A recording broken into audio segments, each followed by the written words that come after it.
Oh, hi everyone, and welcome to the Scratticus Academy. It is Monday, which means it is Dunera Day again, and I am excited for this week. First of all, I'll run through a few things before we get started and say hi to everyone. Please check out our Discord. Actually, the Discord for Doors of Dunera has been a very fun read for me this week with all the theories coming in, so I love it, so thank you. Also, you can find our Twitter and YouTube, the links below there.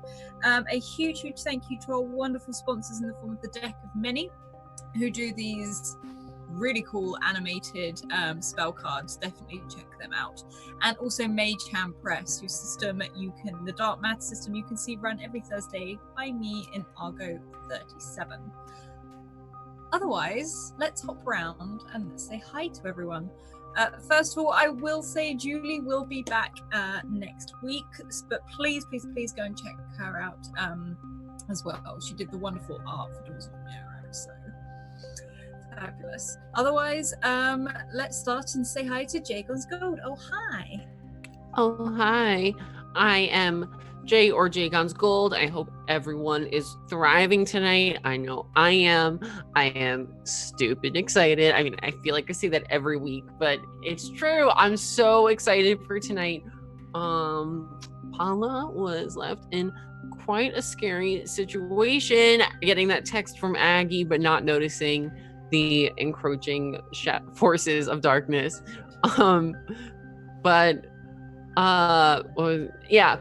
Yeah, Paula, dancer and librarian. Super excited to play her. Extraordinaire. Thank you. And then we're going to hop down to the lovely tool school. Oh, hi. Hey, I have theories. I think I know possible things, but right now Tolan doesn't know anything. So he's worried. He's down on the floor trying to stabilize Jonathan, working with his tinkerer skills and this old capacitor that he has to try to cauterize wounds and sew up this man who has been grievously injured. Aggie is missing. I'm not sure if he's quite processed that fury that's going to happen, but we were going to see. I'm looking forward to it. Wonderful, thank you. And last but certainly not least, Mal. Oh, hi, I'm Mal. I'll be playing Reese again. He's ready for a fight that he's not sure they can win, but he's ready. Perfect, thank you. So the last time we found everyone, first of all, thank you. Thank you. Yay, I get an advantage. So first of all, we left everyone last week coming back to the beach house that belonged to Jonathan and Rickard after realizing that the call from Averick was not from Averick at all. It was a trap, not to get them all to Brim Bindings, but to get them away from the beach house where Jonathan and Rickard were attacked, including everyone who was with them. We have seen Rickard in a pretty dangerous state. Jonathan was in a bit of a mess, but Rickard seems to be out of it completely. Rickard Amal. We have Tolan and Reese sort of stabilizing the both of them, and we've also realized that Aggie and Tuva are no longer in the house at all. In fact, they've completely vanished, almost like Charlie has.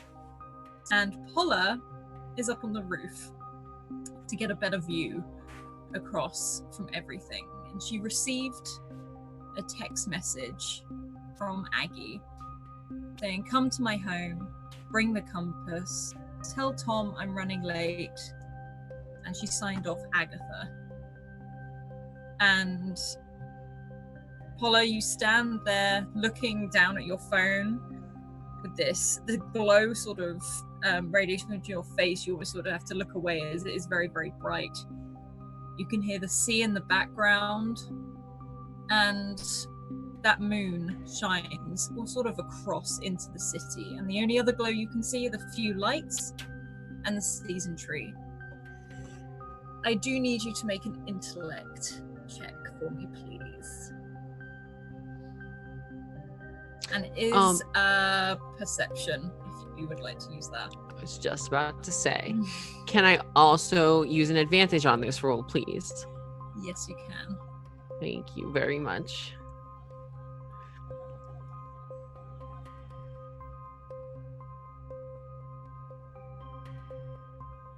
Good that you did.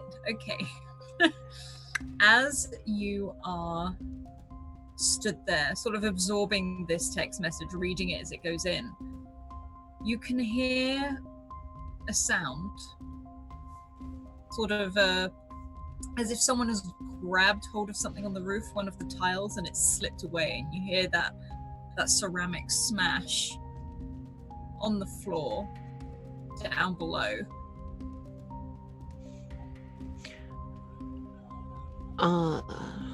That's such a weird message. Everything all right down there? We've got company. And you hear Reese from beneath. You can't quite hear fully what he says, but Tolan, you certainly can.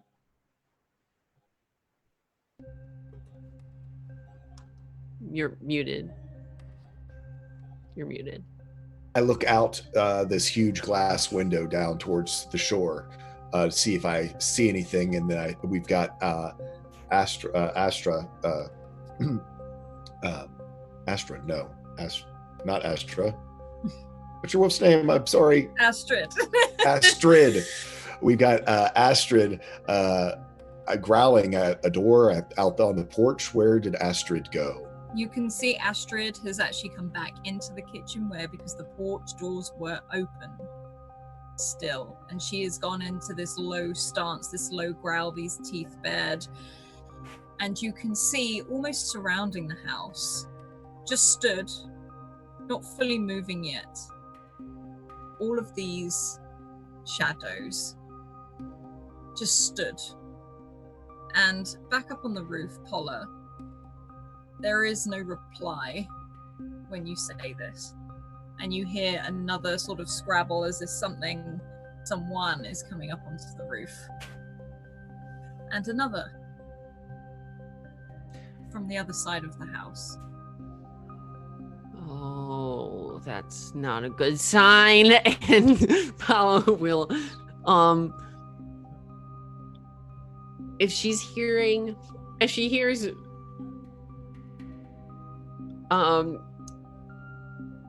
yeah, she's gonna run to like one of the edges and look down to see what it is that's climbing off the roof. So are you turning around, or are you running to the other edge of the roof? Because one of them was distinctly coming from behind you. Oh, it's coming from behind. Okay, yeah, no, in that case, I'm gonna run away. If it's coming from behind me, then I'm just gonna continue running away. Okay, you move across the roof with ease, as you did as you got up here, and you don't look back. You feel as if something brushes you briefly as you step away and move towards the edge of this other side of the roof. And you see these two sets of hands as two of these strange shadow creatures start to climb their way up onto the side of the house, and they're sniffing the air as they have done before. What would you like to do? Oh, I've had enough of this tonight. And she's going to jump off the roof in the direction she's heading. Okay. If you're heading towards them and you're jumping off of that, they are coming up that side. You can also see that there are 3 coming up behind you, and they were already on the roof, crawling up towards your feet. There's 5 on the roof with you. Oh, crap.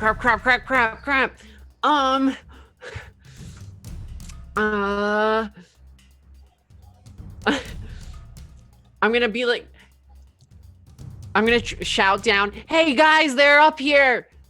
And I'm gonna brace myself. Mm-hmm. And then continue to try to charge through them.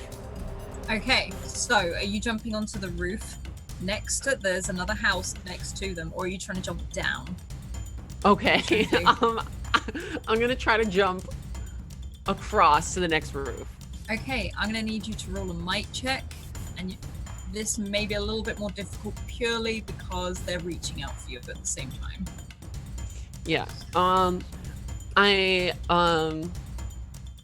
going to add one from my pool. Mm-hmm. Or I'm actually going to add 2 from my pool. I'm going to add 2 from my pool. Mm-hmm. Oh, I forgot to add the 2 from my pool, but it seems to have matter. gone well anyway, regardless. Yeah. So, Tolan and Reese, above you, you can hear a crash as Paula has sprinted across the roof. You can see some of the tiles as where Astrid is gesturing to where he's growling, start falling off the side of the roof and smashing on the steps, on the decking.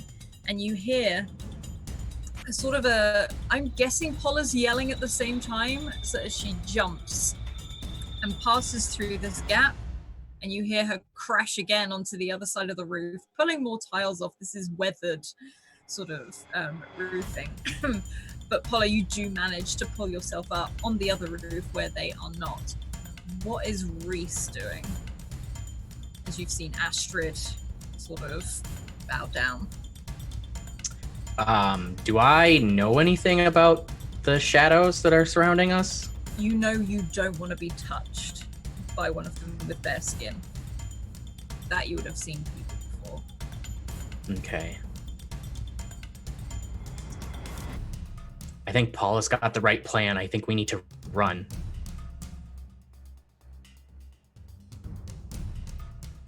Tolan, we need to go.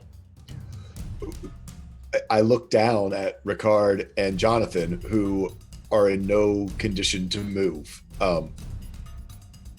We can't just leave them. They were half dead when we got here. We just saved them.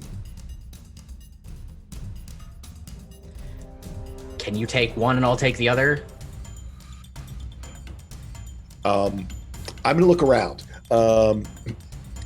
I would like... I'm sorry, I've got my names mixed up. Ricard's the one who was injured, who I've been working on to stitch back up. Yeah, he's the one that you. Jonathan's awake, but yeah, Ricard is unconscious. I look around.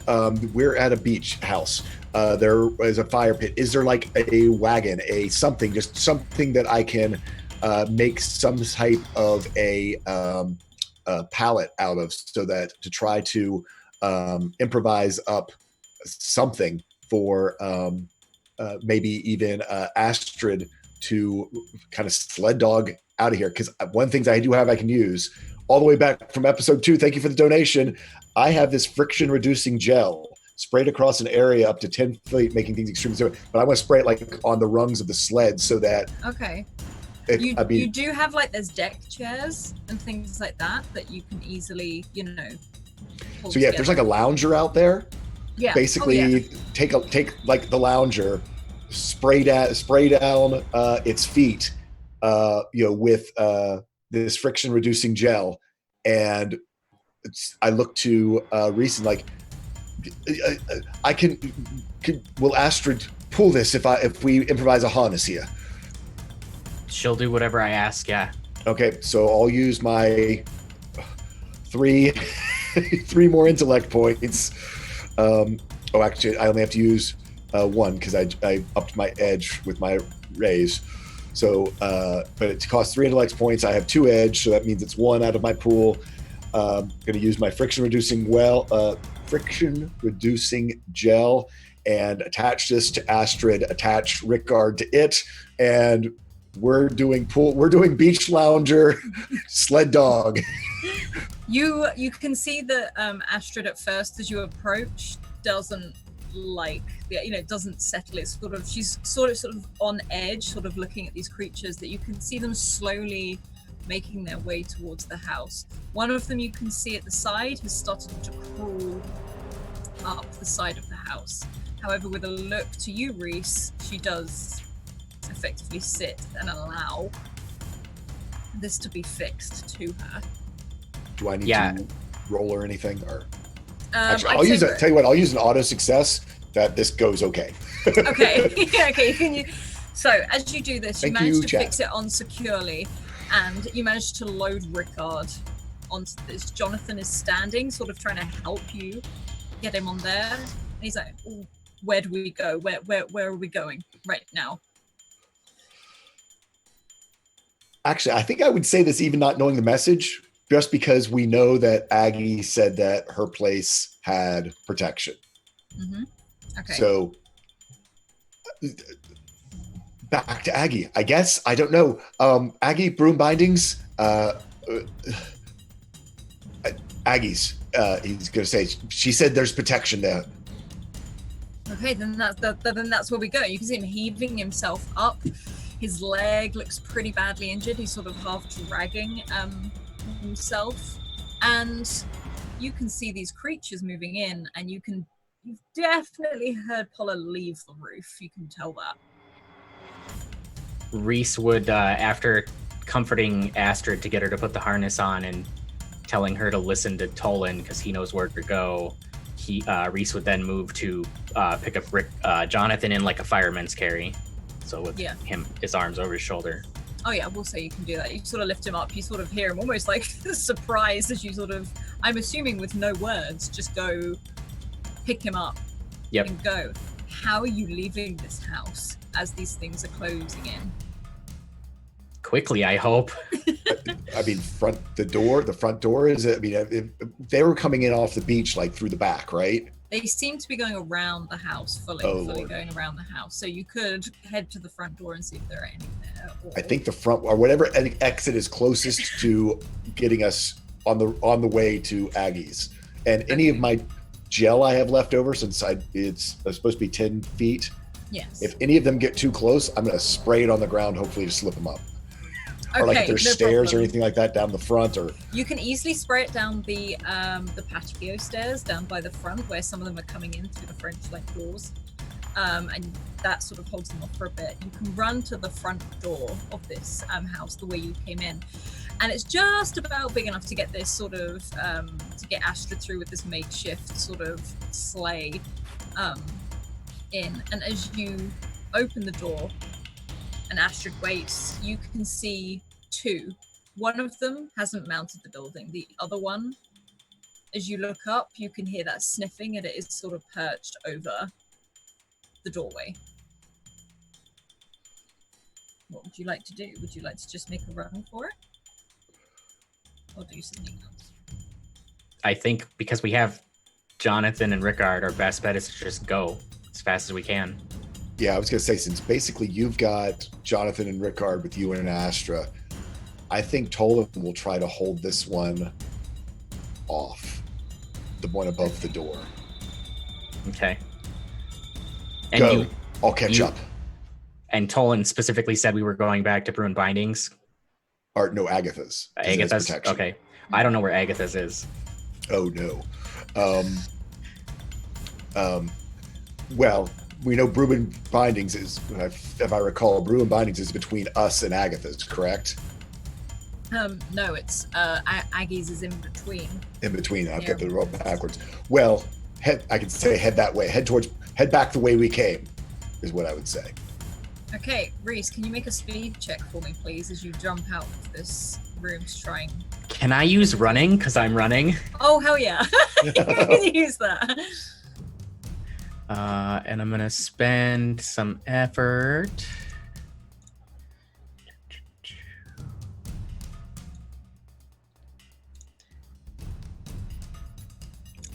Ooh. 18. Ooh. Nice. Yeah, you've done this before. So you have sprinted through this door. You've sort of made the pathway for Astrid as you burst through this door. And she sort of comes almost half diving out after you. And you both sprint. You can see how Rickard is almost thrown about on the side of this sort of this makeshift sleigh, but she manages to stabilize. And you both start sprinting in that direction. Tolan, you see them as they go. One of these shadow creatures, the one over the doorway, swipes to try and reach at them, but completely misses, and you see them sprint down the street. I think because Reese doesn't know what Tolan knows about the shadows, so I think as he kicks the door open and starts to go, he gives one look back and is like, "Don't let him touch you." Yes. So, if this one's attention Okay, first I'm gonna look around the door. Is it just literally like a spider on the side of the wall? Is it on the roof leaning down? No, Is it's it almost like on the it's sconces? I mean, It looks like it was going up the side of the house, and upon hearing you all move towards the door, it's turned, and it's almost like reaching underneath, like it's just stopped before it's got on the roof. I mean, is it have it like footing on anything there, like on a sconce or anything, or is it pulling itself up, kind of muscling itself up from the eaves of the roof? It's almost upside down, like it's got its feet sort of. You're not even sure what it's holding on to, or if So it like is. spidery. Yeah. Okay.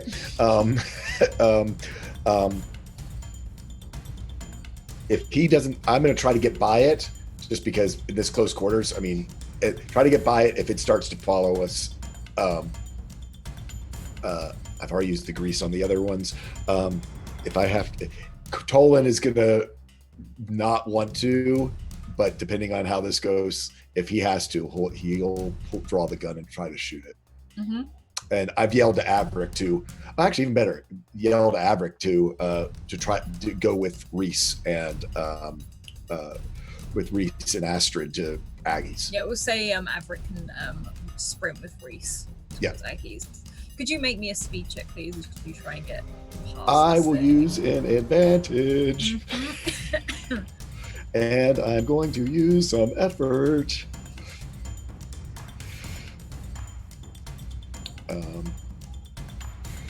Subtract out of my pool. Okay, my pools are getting low. A 10, 17.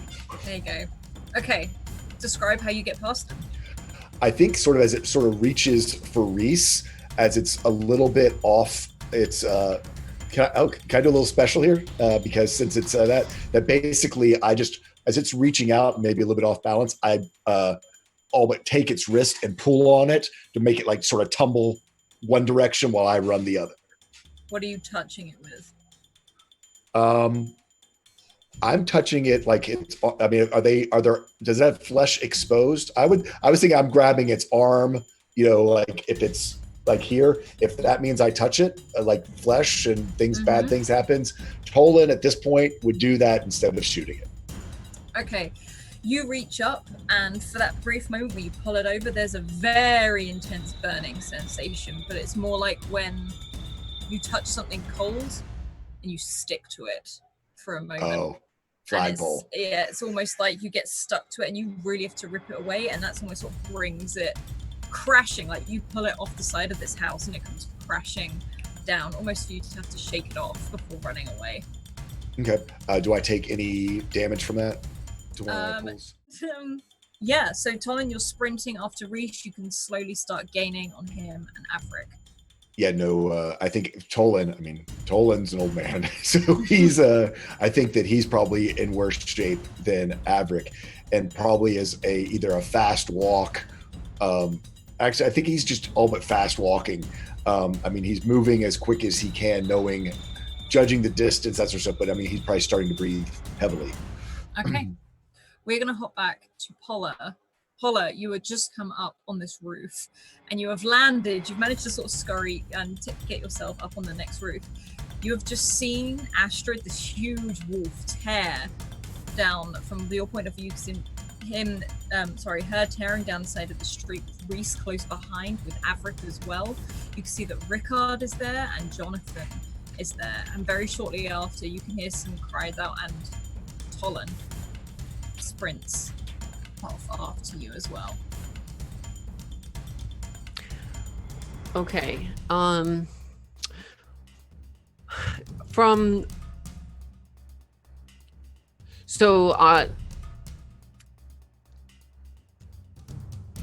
gonna try to shout down to Tolan, and I'll shout down, meet you at Aggies. And Tolan, you can hear that if you do. So she yells. You're muted. I think he would be, yes, and because he's trying to run, he's not going to waste too much breath. He's going to put his hand up and, yep. Does the old man? Come on. Do you, when I look back, would it look like he needs help? Like I don't know, Tolan. Like, should I be concerned? Like, what does it look like? I should be concerned. Well, tell you what. Let's just see. What would endurance is might, right? Or endurance is yeah. We'll see if the adrenaline's kicked in or whether I'm just going to roll it. Just see what the number is to see how well he's doing without anything. Just to see if that's cool. Yeah. Go for it. Yeah, he's fine. Doing. Apparently, he has a little gas left in the tank. Apparently. Okay. All right. You see him like wheezing and everything, but then just take off. He's like, well, I mean, you've seen how old people sometimes. It's like there's a I'm gonna miss the early bird special if I don't get in and get my seat at the Denny's. Listen, I mean, as long as Paula wouldn't like look back and like just abandon this old man to die at the hands of the shadow. Like that's not what she's about, so she just wanted to make sure that like he's got this. And and then we'll continue her rooftop escape. Could you roll me an intellect check, please? Oh, and a might for running and moving, just to see. You can do it, just to see how effective. Yeah. I am going to spend an advantage on the might. Mm-hmm. So, because you don't want to see what's and the intellect, is this like a perception intellect or perception for sure? And I'm going to spend another advantage on this perception.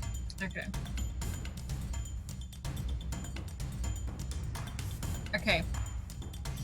You are managing, you see them all move in that direction, and you can get, especially from where you are now, a good point of view and perspective of where you are. And you can start moving across the rooftops. You see a lot of them are actually connected in some way or another, and you manage to move over them. And as you get further and further away from the danger, you can see them as you leave. They're more flooding into the house.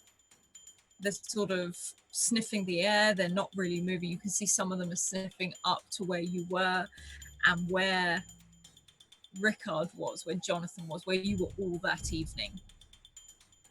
And as you move away, on the rooftop where you first started on top of the beach house, there seems to be one shadow that is not sniffing the air, but it's watching you run away.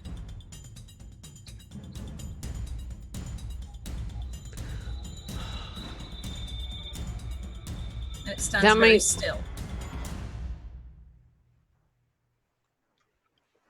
Hollow would probably hesitate for a second and kind of like squint at it a little bit, but then continue running. Mm-hmm. But I think she kind of wants, she might even like put her hand up or something. Like she wants it to know that she's like, I see you kind of thing. Yeah. What, so you're like waving at it or? Maybe that, maybe this situation.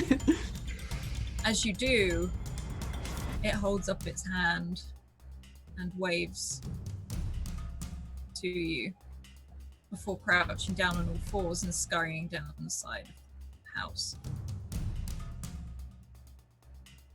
And you can run. And you slowly sort of disappear over the rooftops, away from whatever this was. And you can catch up with Tolan, not with Reese or anything yet, but you can see Tolan moving for sure. And you're almost in line as he's running, as you're sort of in the same amount of rooftops. What I will say is that you can see how the streets are pretty empty. In fact, they're very, very empty as you're both running. Holler on the rooftops, Tolan down in the street. but you are now level with each other.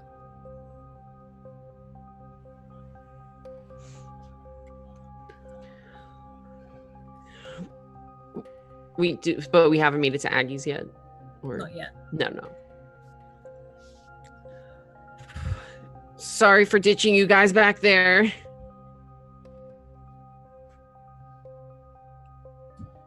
Reese is still ahead. You haven't quite caught up with Reese yet. It's just Tolan. Tolan is, no, you were looking out. It's just, they came from everywhere at once. It was a good thought to try to get an eye on what could have happened to Aggie. It wasn't my idea. Aggie texted me. Or maybe Aggie. What? I don't know. Agatha. Doesn't sound very Aggie to me, but... She sent you a text. I just was running this way because she said there was protection at her house. When I saw the shadows, I figured it might be a good idea. But are we falling into another trap? Yeah, maybe, but you know, your bet's as good as mine. What did the text say? It said that to go to her house with the compass and to tell Tom she says hi. Tell Tom she says hi. Okay. What does that mean? Well, I wish I knew. Can I see it? There's nothing else. You say she signed it Agatha. As we're running, I'll toss Talon my phone. It's okay. I won't make you roll to catch it. he's used to rolling.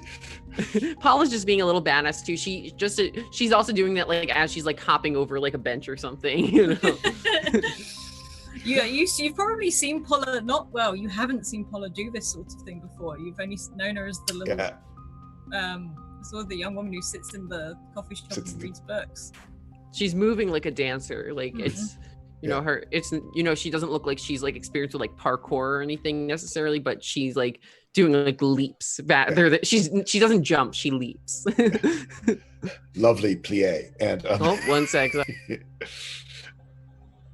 And you look down at this text and it just says, "Come to my house, bring the compass, tell Tom I'm running late," and then it's signed off Agatha. Tell Tom I'm running late. Tell Tom I'm running late.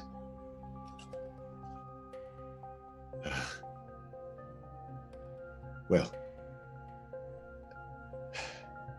I guess we don't have much choice. At this point, they must know that we know.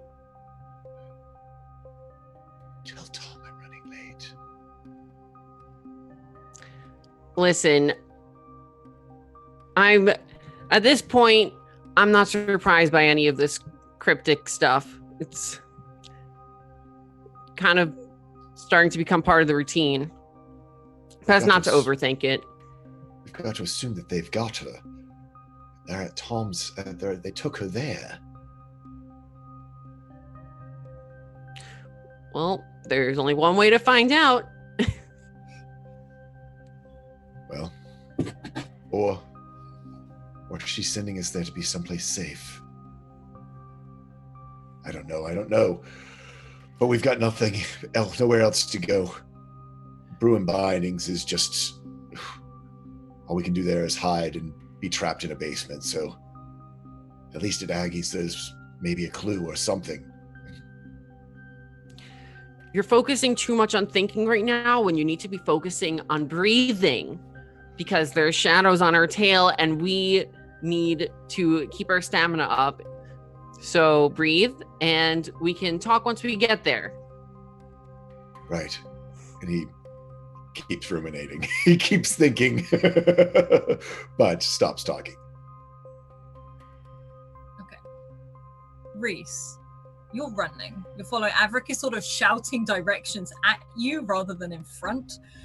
And you sort of come around, you weave through all these passages, all these cobbled streets that you haven't been before.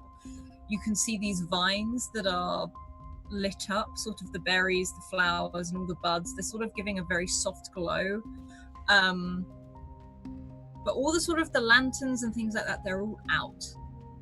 You can see that no one has lit them this evening. And Averick leads you to this shop. And you hear him go, stop, stop, stop, stop. Oh, okay, here. We need to go here. And there's the shop front, this glass window, which is full of books. Almost like you can't see through the window how full it is. And I need you to make an intellect check for me, please. It can be if you have perception as well. I have listening. Would that count? Listening could count, yeah. I'm gonna spend one on my advantages. Mm-hmm. So of course I got a natural 20. Of course you did. You do this every single time. Every game. You sort of pause and you can see that Astrid's ears are sort of pricked up, very much almost like your own, as you almost sort of become in tune with each other, and you can hear a mewing as from sort of round the corner by the shop, you see these two large, like, tabby cats, almost like Maine Coon tabby cats that sort of are mewing and pawing. One of them seems to be actually clawing at the door, and as if it's trying to, when a cat wants to go in, one of them you can see is clawing at the door on the outside, and there's another one around the side of the shop that has spotted you and Averick and Astrid, and it doesn't seem to be shy at all. In fact, it's strolling right up to Astrid, sort of like rubbing itself underneath its chin. You can see Astrid really trying to just play it cool, but Averick looks concerned. Like, what are they doing out? They're never out. She specifically never wants them out. I don't have an answer for you. I don't know whose place this is. I've never been here. Aggies. This is Aggies. This is Aggies' house, shop, getaway. I don't know. This is Jeremy and Jemima.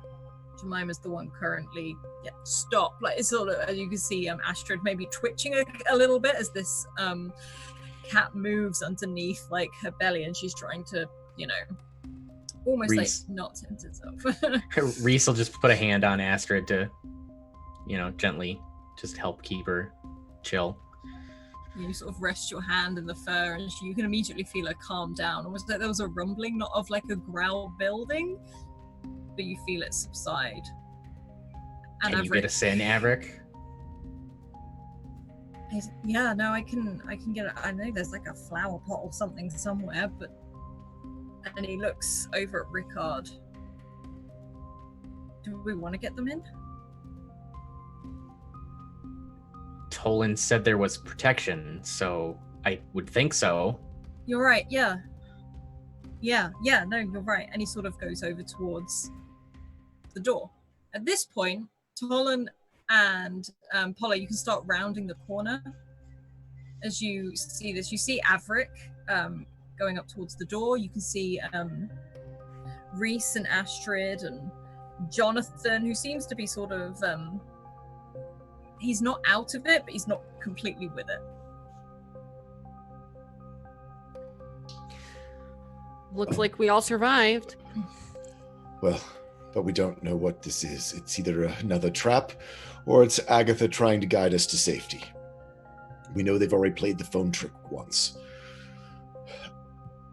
And you feel this cat start to rub around your ankles, sort of weave in and out.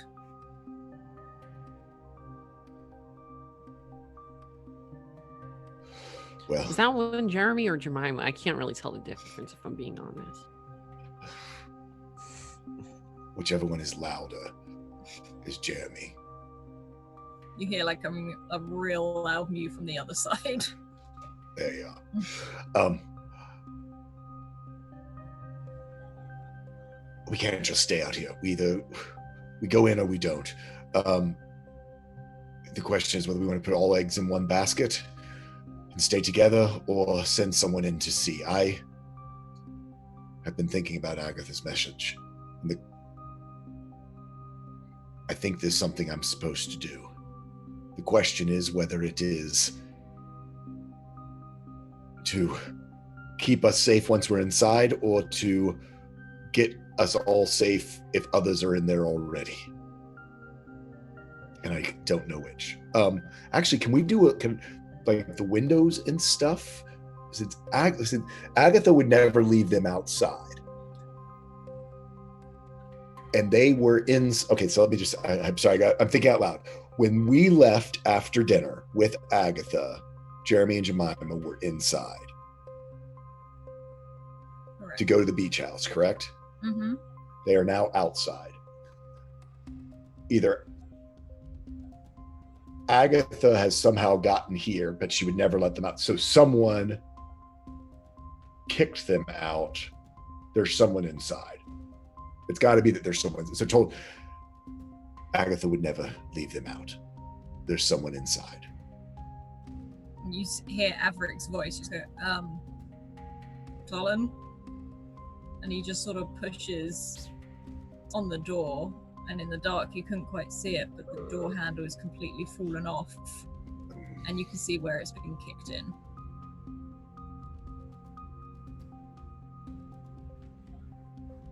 We really want to bring them in here. And he looks over at Rickard and Jonathan. I literally didn't hear you. I said, do we really want to bring them in here?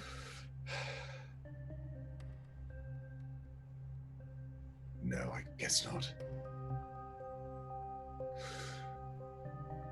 And we should probably tell that the Matthias guy, Paula, the one, he's gonna go straight back to the house. Paula's already calling.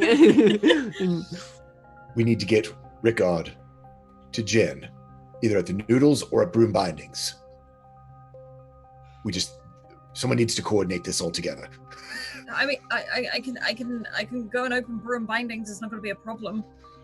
Yes, because Jen's is beyond, right? So where we are now, most likely it's like Jen's is the furthest. Broom Bindings is between us and Jen's, correct? Yeah. Aggies and Jen's. So yes, keep them moving that direction. Averick, I guess.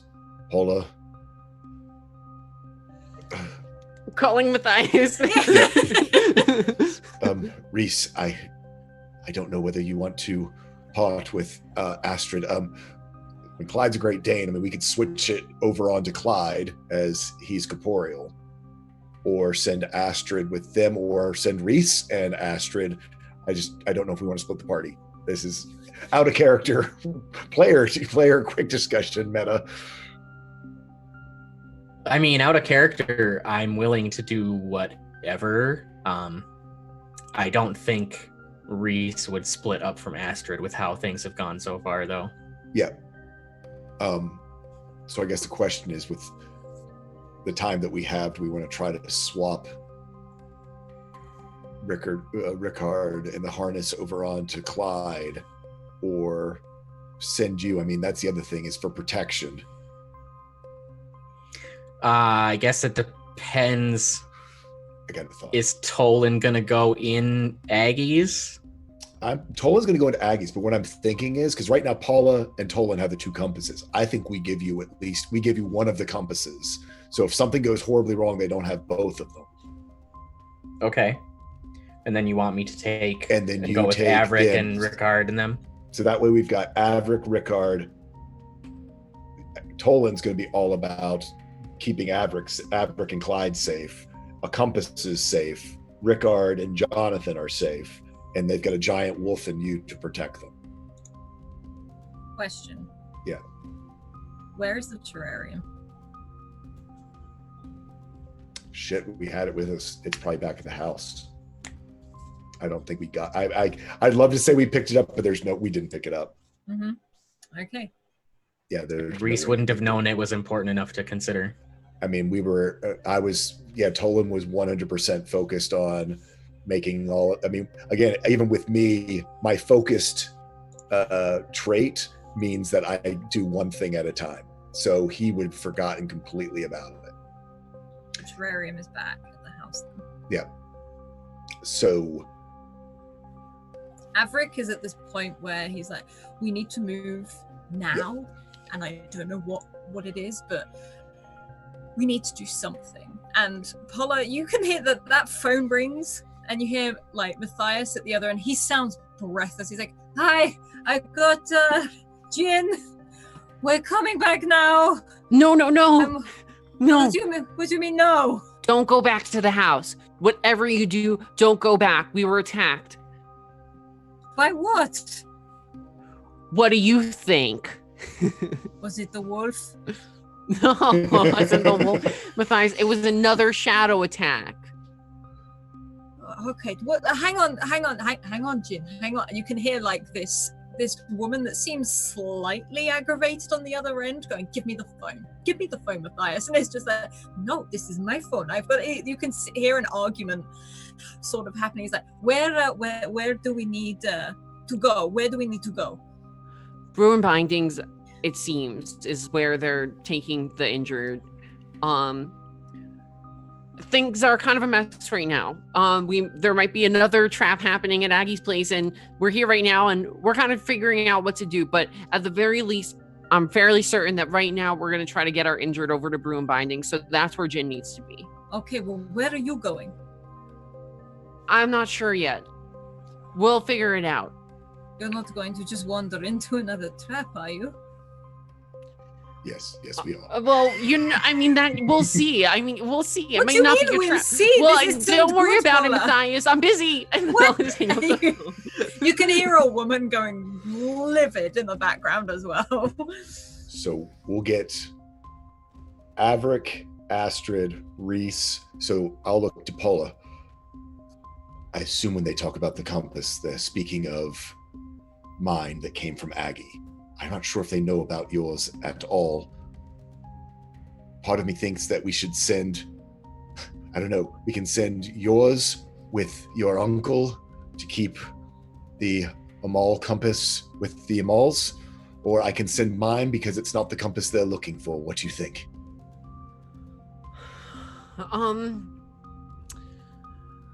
mean, I really hate parting with this thing that I really just got, but I'll send mine then. But it's That okay. way- No, it's fine. It's fine. Listen, I've gotten through all these years without it, so what's another night? And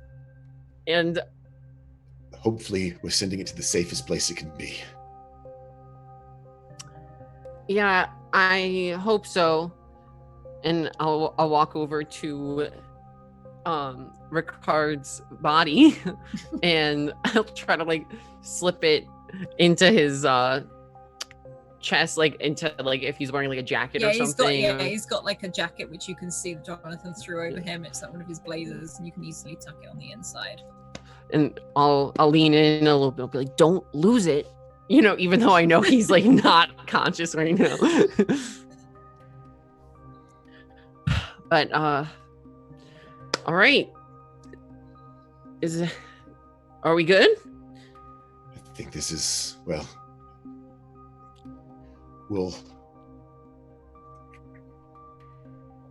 meet at the season tree at dawn so that we don't lead each other to wherever we might need to hide. I don't have a better idea. I would hate for us to be followed to where we're using as a safe house is. Not that everyone doesn't know that's where we'll probably go. Yeah. No, that sounds like a good idea. I'll meet at the season tree. Everyone got that? I have a thought, but I don't know. Tolan doesn't know it. Should they go to the dance studio? No one knows about the dance studio. Ooh. Oh, I just had like this idea, Talon. I don't know where I just like was struck with a bolt of inspiration. Well, actually, after the attacks on the Archdeacon, we managed to escape to my studio and no one found us there. So, I mean, it's a pretty discreet location. It's not far from the season tree, but it's like this hole in the wall, so no one ever thinks to go there. Good thought, Paula. Avric's like, wait, hang on. Where am I going? Am I going to Broom Bindings? Am I going to this hole in the wall, this studio? And where is Matthias going? Jen's been there before, so they know the way. Yeah, I'll just send them a quick text. You send them a message and you get one back. You've got to be kidding me. And that's it. It's headed off. And Avric's like, right, I think I know where that is. Yeah, I assume Averick would know the town well enough that he can get an address. Yeah. I'm going to head off. I'm going to run now. I got to get going now. Yes. I can take Jonathan. Reese, are you coming with me? I think that's the plan, yeah. Okay. Then we need to go now. Keep them safe, please. We don't know you, but thank you. And Jen and Matthias are great. You'll get along just fine, Reese. She has medical training. How are we supposed to get in your studio, Paula? Tosses the key. Good thinking.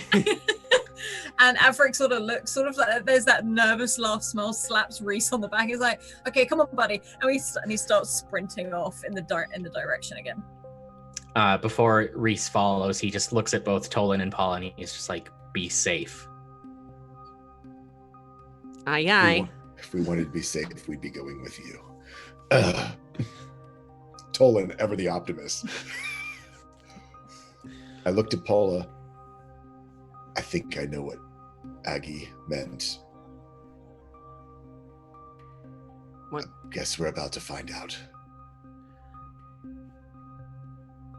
I mean, this is your last chance to explain before we walk into this potential trap. So, it's now or never. Well, let's see if it works. Tolan starts breathing very, very heavily again. And almost exaggerately so, as he sort of... Maybe we shouldn't go all in at first. We could do just a little bit of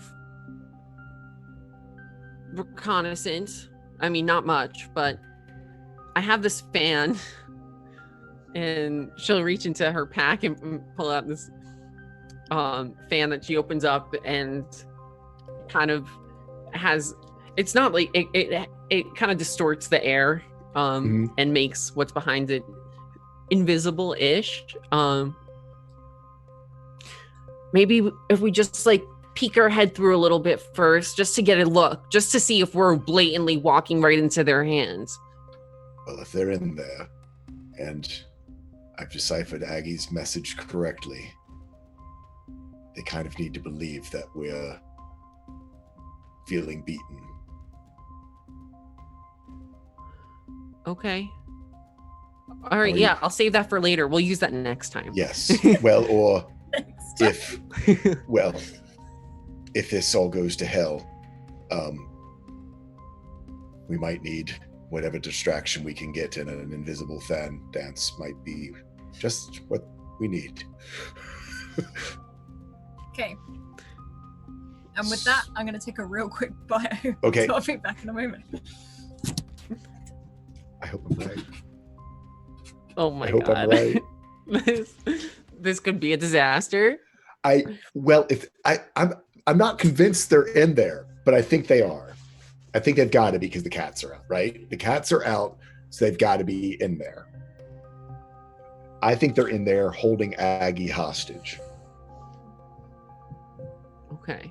But I think Aggie gave us the way to rescue her. If I'm right. I hope I'm right. I mean, we'll see. We're about to pull the big deception piece, hopefully. Yeah. I mean, at this point, like, I think like Paula has kind of resigned to the chaos that is this night. Like, you know, and she I mean, that's the thing. It's like 3 a.m. This night is just not ending.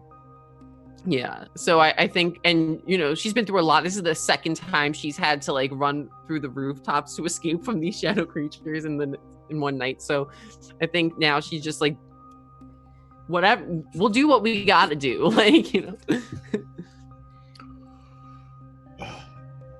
Okay, so you're both poised outside. Yep. So breathing heavily.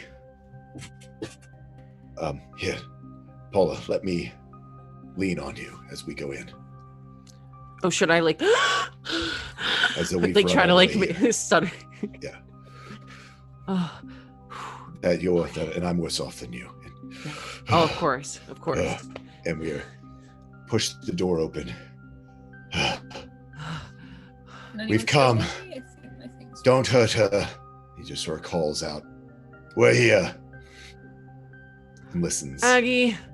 Am I back? I'm back. Oh, you are. Oh, yeah. sorry. Yes. Yeah, you're good. Sorry. Don't worry, my internet went.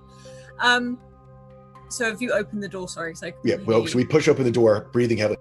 We're here. We've come as you asked. Just don't hurt her. Don't hurt anyone else. Where's Aggie? I have the compass. You walk in to a very dark corridor where the grandfather clock stands. The glass is smashed. And as you open the door, the two cats come thundering in after you. And to your right, you can see into the living room and where that dining table is that goes through to the kitchen. Books upon books have been pulled off the shelves. There are what looks like one of Aggie's favorite teapots smashed on the floor. There's some things that have just been thrown over, almost like not purposeful destruction, but people are looking for something. You can see some floorboards over in the corner pulled up.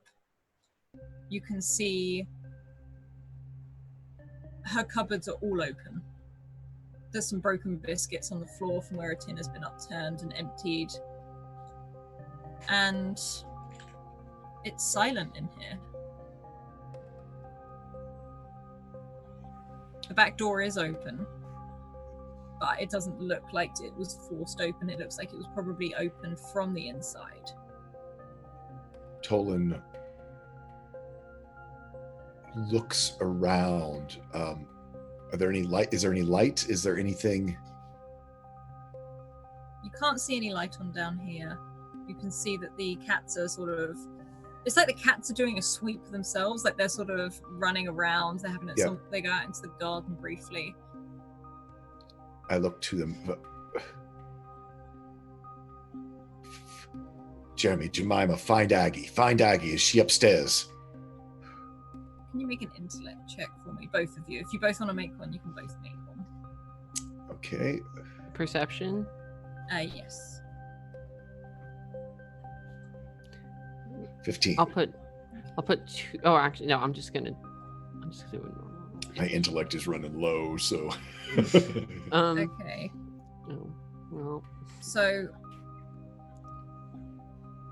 Tolan, as you say this to Jeremy and Jemima, they sort of come and stopped and they're sort of looking up at Paula, and you hear a creak as if like someone has just stepped on a floorboard upstairs. Okay. And Jeremy and Jemima, you see them both twitch, Paula, and you see them stop. They're heffing up their little bodies up the stairs. So at that point,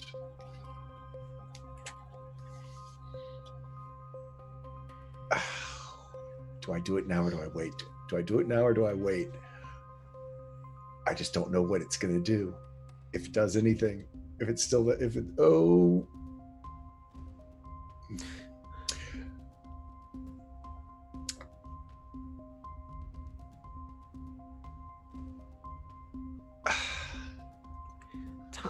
Tolan. I walk over, Tolan walks over to the grandfather clock.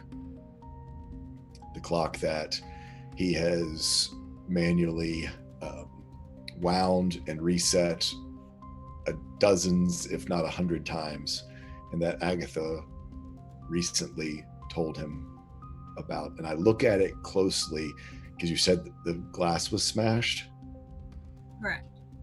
Damn it. I still look at it, but it can't be mechanical. Aggie, please let this be what you meant. I look straight at it and go, Tom, Agatha's running late. Hoping that whatever she's talked about, that she would reset every time he messed it up, might do something. Nothing happens. Oh. Are you okay, Talon? I thought that's what she meant. Someone's upstairs, but maybe you just need to sit down.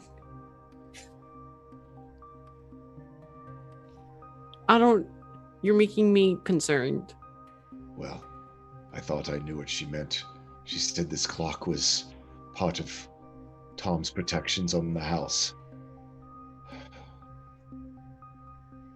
I thought perhaps it was never told the right time. Well, I can't let you go up there alone. We need to go see who's up there. All right. Just, I mean, if you think you're up for it, then let's. I would say at this point, because there's nothing to lose, Tolan with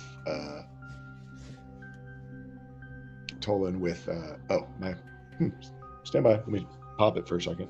Like mute and come back. Is it better now? Mm-hmm. Because he's done it 100 times.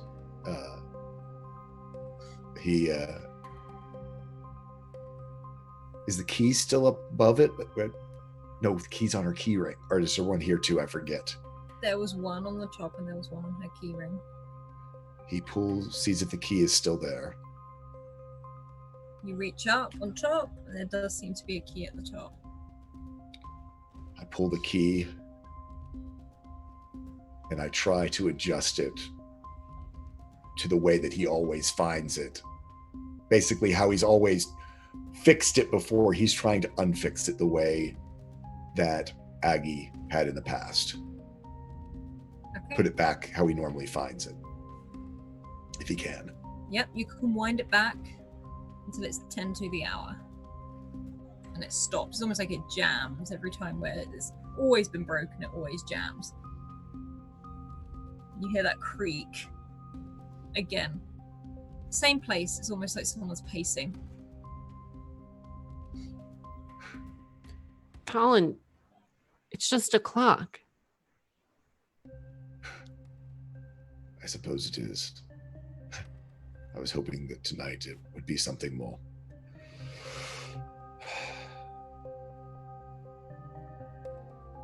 Let's go say hello to our guests. We have no choice. So all right. I guess we'll head upstairs. Okay.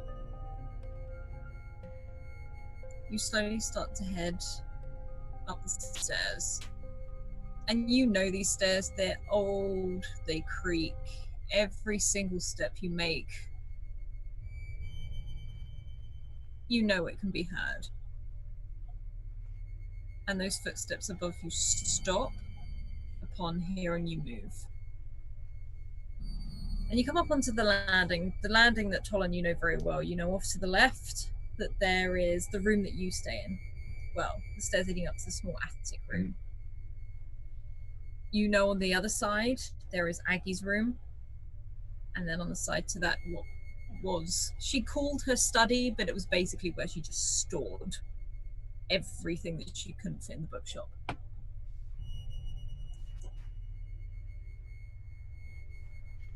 Where would you like to go? Is there like a direction that the sound is coming from? You could probably guess it was either coming from Aggie's bedroom or the study. Purely the fact that they sit above the living room and kitchen.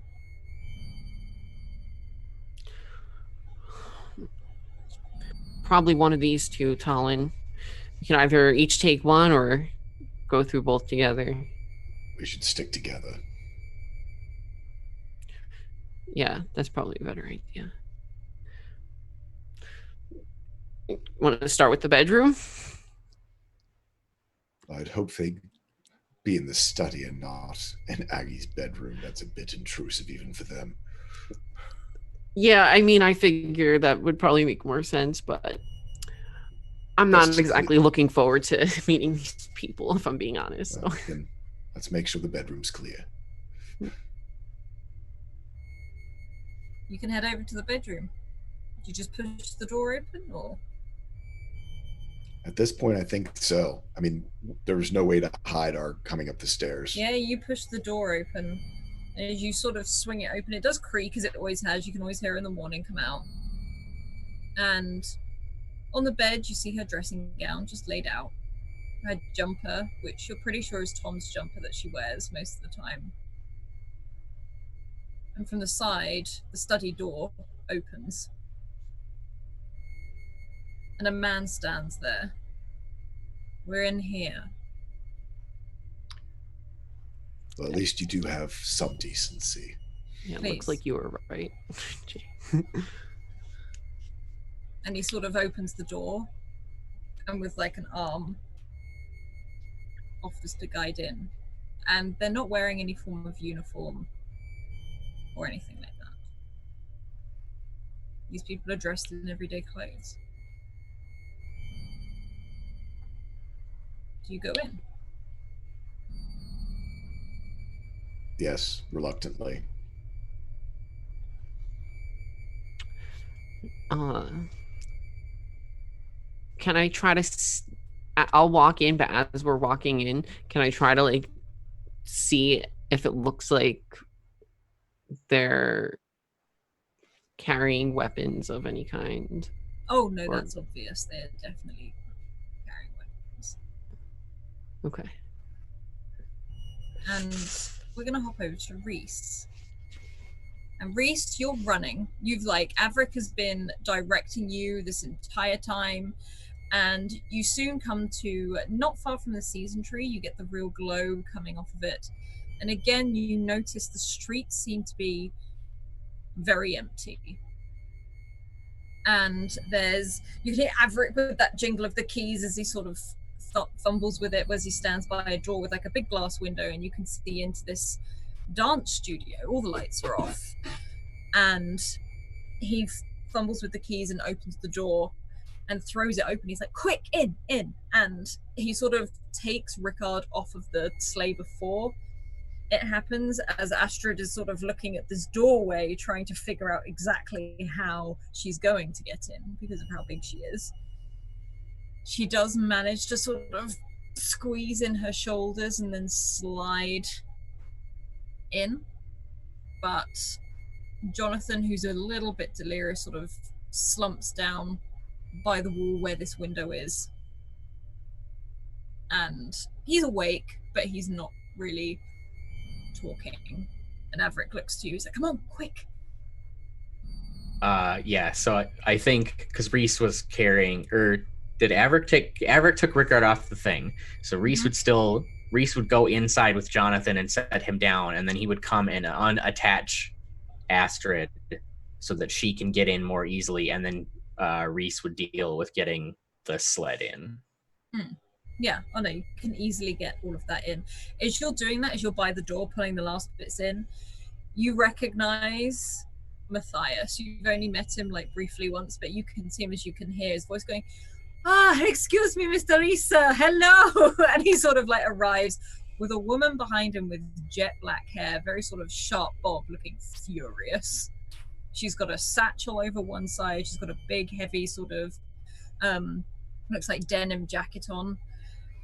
And you see Matthias look to you, he's like, Reese, this is Jin. Jin, this is, and she's like, yes, okay, like, and she pushes straight past all of you and heads straight in. Where is the patient? Where is he? Where is he?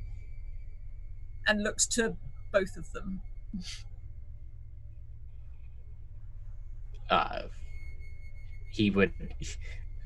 First he chuckles a little as she just shoves past everything, because he likes that he's found another person who's like, no, we're doing a thing, stop talking, do it. And as she's asking who the patient is, he motions, he's like, Rickard over there with Averick, and he locks everything up after they've all come in.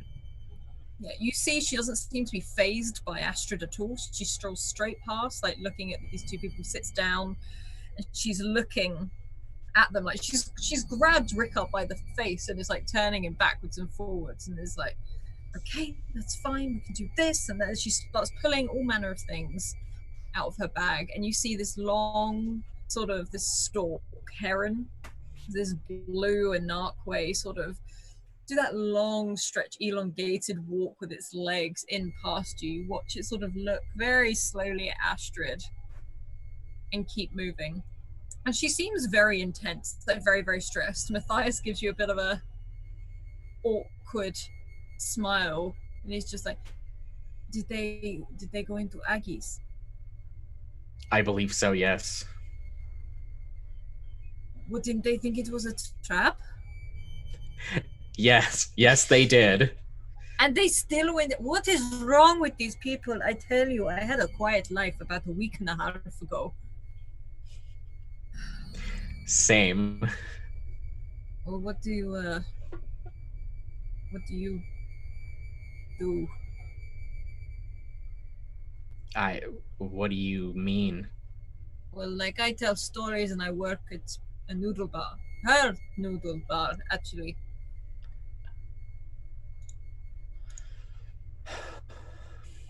I wander wherever my feet take me, and occasionally I find interesting places and things.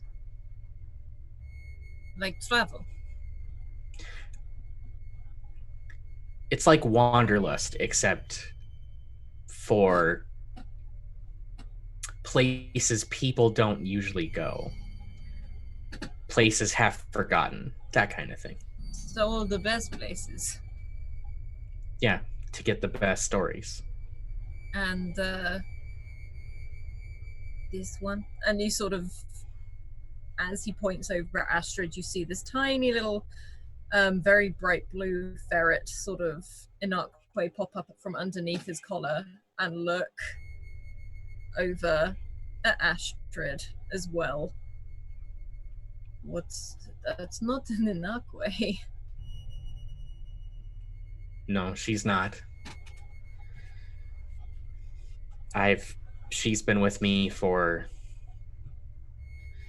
decades. I was very young. She comes with me. She's been my companion for a long time. It's a very elegant creature. And as you do, you hear like where Astrid has sort of settled herself down, like paws crossed over, just like an exhale of air from her nose. Does that mean she liked it? I think so. Sometimes she's hard to read. Oh, fair enough. I mean, and you hear Jin for a moment, like as you hear like a groan from Rickard, she's like, good, now get up. And you can sort of see her sort of sitting him upright. He looks very wounded, but you can see where the wound has been cauterized by Tolan. And you can see her hands start to glow this purple color as she starts to what looks to be healing or mending the side of his skin. You can see the burn slowly disappearing, a scar forming. And she stands for a moment as you see him exhale, and she's like, you, and points over at you, Reese. It's like, where the hell is my daughter?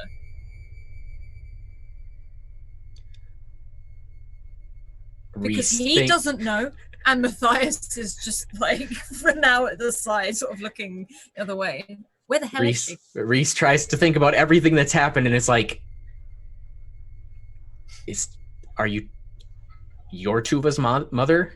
Yes, I'm Tuva's mother. She should have had her uncle with her, wherever the hell he is. Again. Couldn't carry a phone or just send a message or anything. Where is she? I'm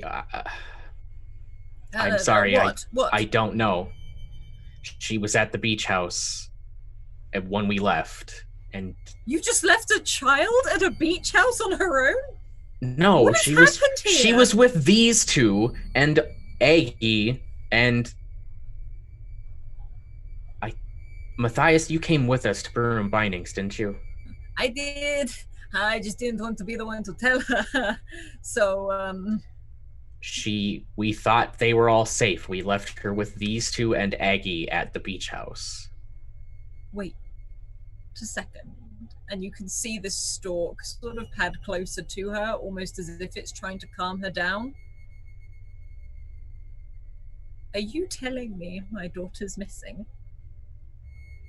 And not the kind where she doesn't want to be found, but someone has taken my daughter. Unfortunately, that seems to be the case, yes. Aggie's been taken. Your daughter's theoretically been taken. This girl named Charlie might have been taken. And she stares at you from her very wide-eyed eyebrows up. Do we know who by? Tolan thinks it's the church. Okay, thank you. And she pulls a satchel over her side, and she passes you this little, like, it looks like a leather-bound, like, satchel, shoves it in your hands, like, he needs to take this 3 times over the next 12 hours. As she walks out the door. He's like, where are you going? To go and find my daughter. And she sort of closes it. There's like a really definite slam, and you feel like the windows shake. As she marches, like you see her arms going. Reese turns to Matthias and he's like, do what she said, and then he follows her and he whistles for Astrid. He's like, and you can sort of head out as Astrid sort of lolls up, gets herself to her feet, and you can head out the door. If she's gonna go to the church with all this shit that's happened that Tolan thinks this from the church, Reese is like, yeah, she's gonna need fucking backup. Yeah, you sort of catch up with her very quickly. She's not running, she's just marching with integrity, and she's like, why are you coming? What is this? I'm coming because if you're going where I think you're going to need help. I met your daughter. She was lovely. I want to help. Okay, thank you. Yes, she is lovely. She's adorable, in fact. A pain in the backside when it comes to just doing as she's told, but she pauses. It's almost like she takes a breath, and you see that stalk sort of glow a little bit more and then calm again. I'm just going to have a word with the church. And I'll go with you, along with Astrid, in case they don't want to answer your questions. And you can see as if she's about to say something. She's like, and can you roll me an intellect check, please, Reese? Is this a perception if you want to use that?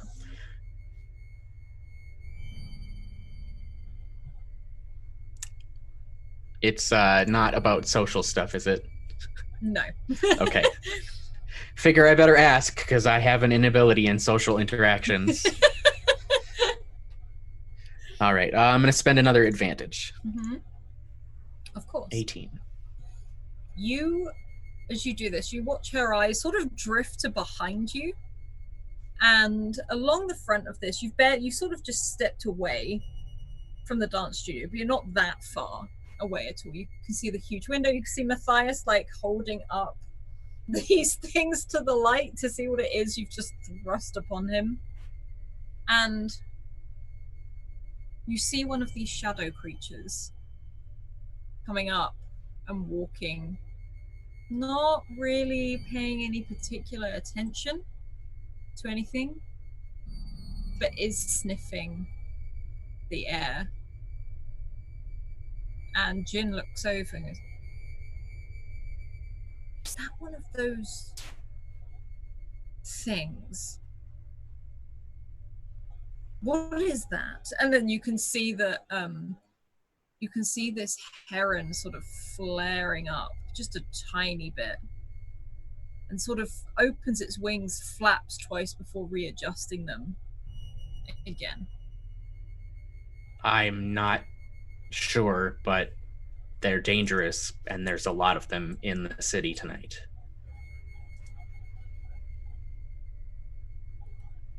Why?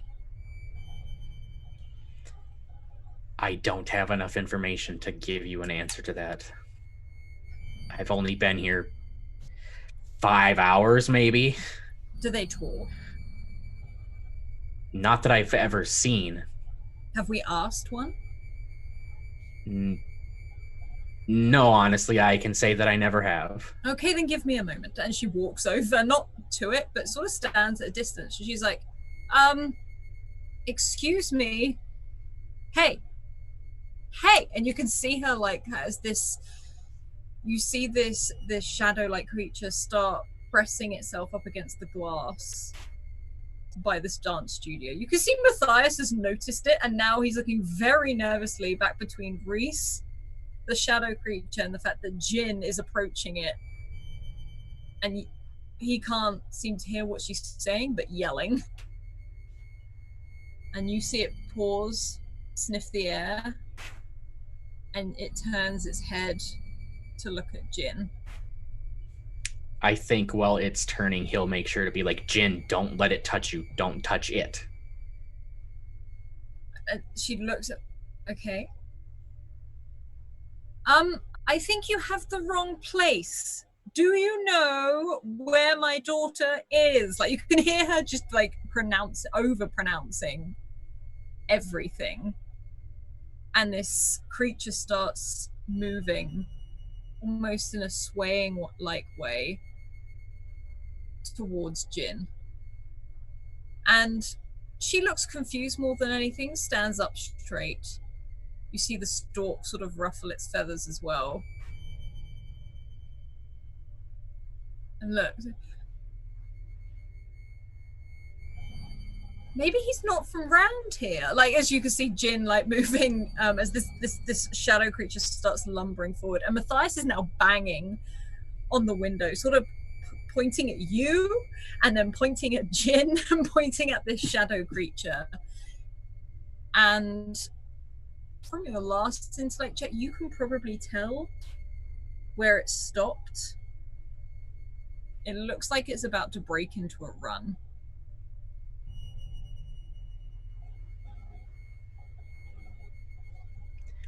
Jin, we need to go. And he makes to grab her. And she sort of like looks like she's going to snap away. She's just like, look, go where? Where? He tries to pull her and is like, you said you were going to the church and this thing is dangerous. Let's just go. And he's trying to make her go. Fine. And she sort of, for a moment, because she can see Matthias panicking on the other side. She's like, maybe we discuss this further. I want to know what else that is. And you see a sort of sideline back towards the dance studio, open the door and step back in. And it's like, you can hear a visible shake in her voice as she said, are you coming? Yeah, he'll follow. And as you start to follow, it does start to move much quicker. And she closes the door, and as she locks it, it presses its two hands up against the window of this door. That streak of like condensation is sort of sniffs and breathes a mist of air onto the glass. And Averick is sort of looking at you both. very nervous, but he seems to be crouching down by Rickard and Jonathan, doing what Jin has told him. And Matthias looks, why is there only one here? What is that? And he sort of walks towards the glass, just to have a look, not really. He's not actually going up to the glass, but he does walk closer. I don't really know what they are. I've seen them before, but there are too many here in town. I don't know what's going on. You see Matthias pause for a moment as he locks, not eyes, because you can't really see anything on this creature's face, but if you think where the eyes would be, he's staring. I think it's saying something. I don't know. I didn't know they spoke. You hear Jin like behind her, of course. Now it's like she's sort of muttering around, like headed back over to the others. At least it's saying something, and I can't. And you see Matthias walk over to the glass and press his ear up against the window. And then that sort of that shadowy hand reaches out, and you can see it lean in as if it's trying to whisper to Matthias. And for a moment he jumps back, and you see ice start to spread across the glass. Okay, so it said something. What?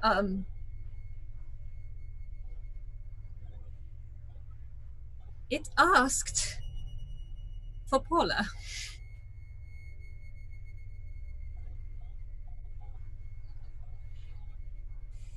That does not sound good. No. No. And he walks over and he pulls the blind down. It's still there, but he's pulled the blind down. We're Shaun of the Dead. Yeah. Hide the zombies. Yeah, you can't hear them anymore.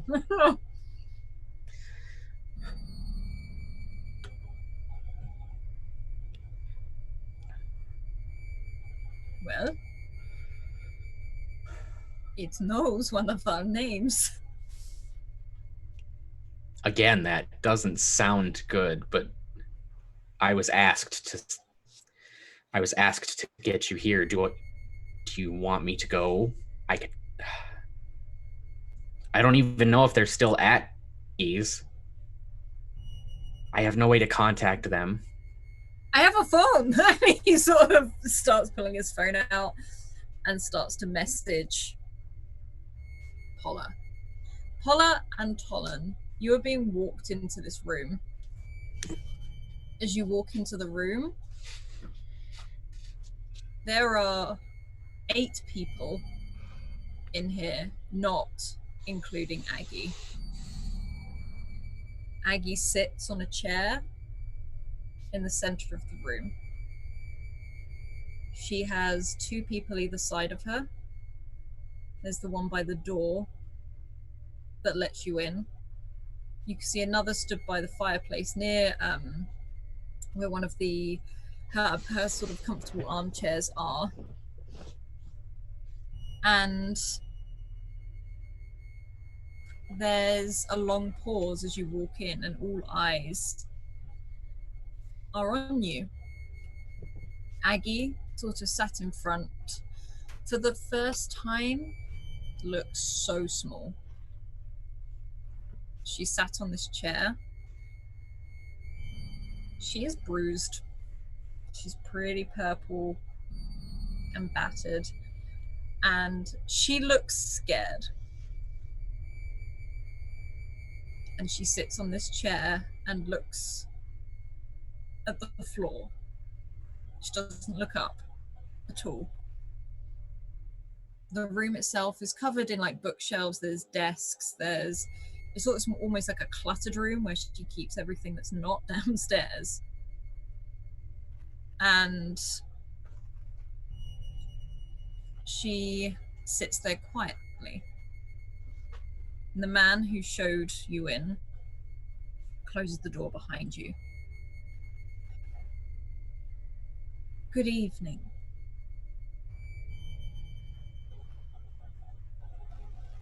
And he looks to you all. Now you'd like... So now you'd like to be pleasant. Well, we did come and ask to talk. Yes, and you said you'd come back tomorrow morning. It is after 12.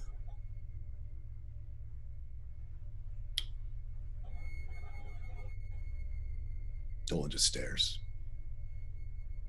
You don't recognize any of the people in this room. And the man steps forward. Sorry, go on, Jay. You're not watchers? Not fully.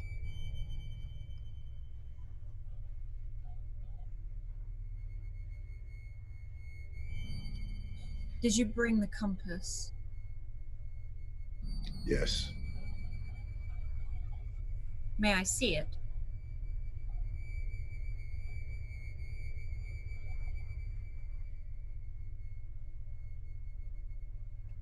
Give them the compass, Tolan.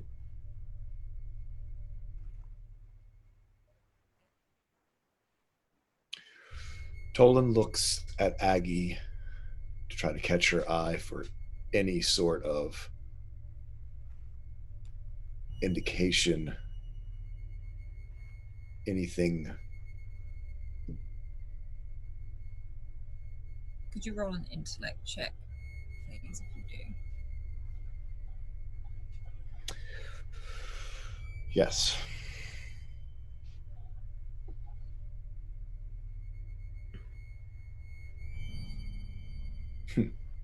It's 2.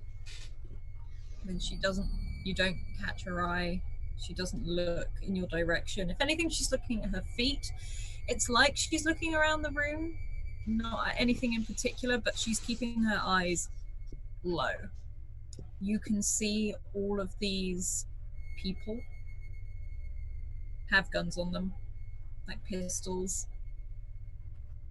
The 2 stood by Aggie. You can see one of them does have a hand sort of on her shoulder, and the one on the other side has the gun out. Tolan's going to sigh and sort of look up at the ceiling and do just sort of the defeat of look around the room and just see if there is anything in this study. Am I gone? No, I can hear you. Test.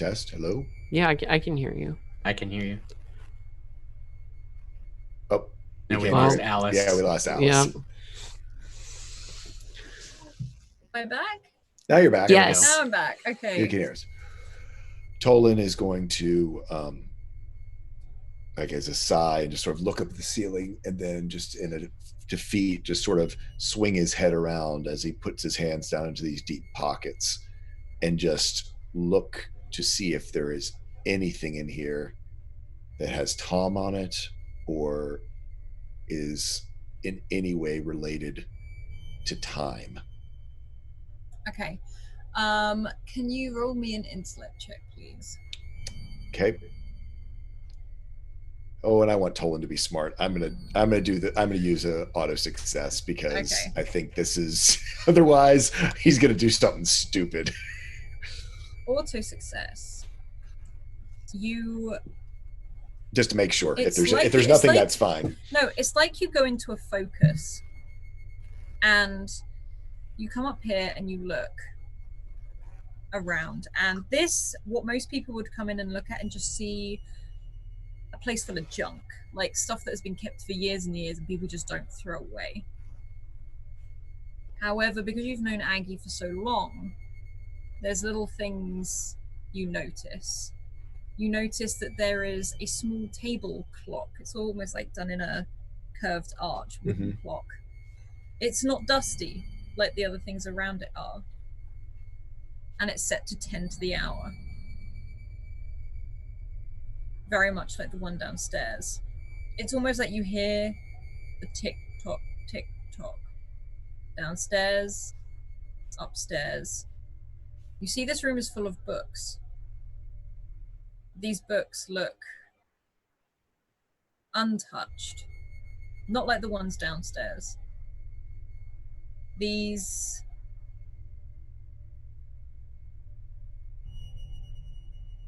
Oh, we lost you again.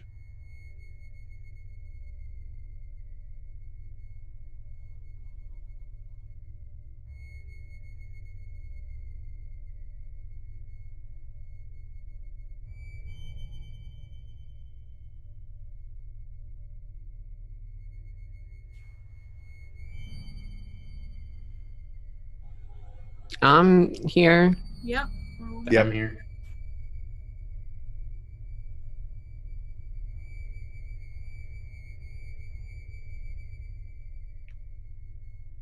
Okay. Sorry, everyone. We're having some technical difficulties right now. You look around the room and the books are dusty. They look untouched. You can see actually where it looks like some of them have had covers over the bookcases. You see an ink pot and quill and what looks like an empty book on the desk. A very small, very crude carving out of stone of this small bear sat on the side. And what you can probably guess is another one of Tom's hats up in the corner. And you see a small, what looks to be another small clock, but this time set silver again, 10 to the hour. And it is moving. You see they're all moving in perfect time together. And there's a small music box, which looks like it's been opened. So the music isn't playing itself, the creature isn't spinning around, a small bear, and something sits in it. So there's a bear on the shelf. There's a bear at the music box. There's a bear in the music box, and there is a bear on the desk.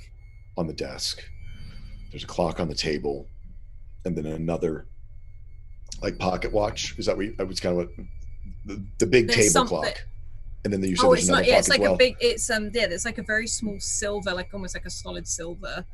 Okay, watch. there's two clocks in here though. Yes. Son of a bitch.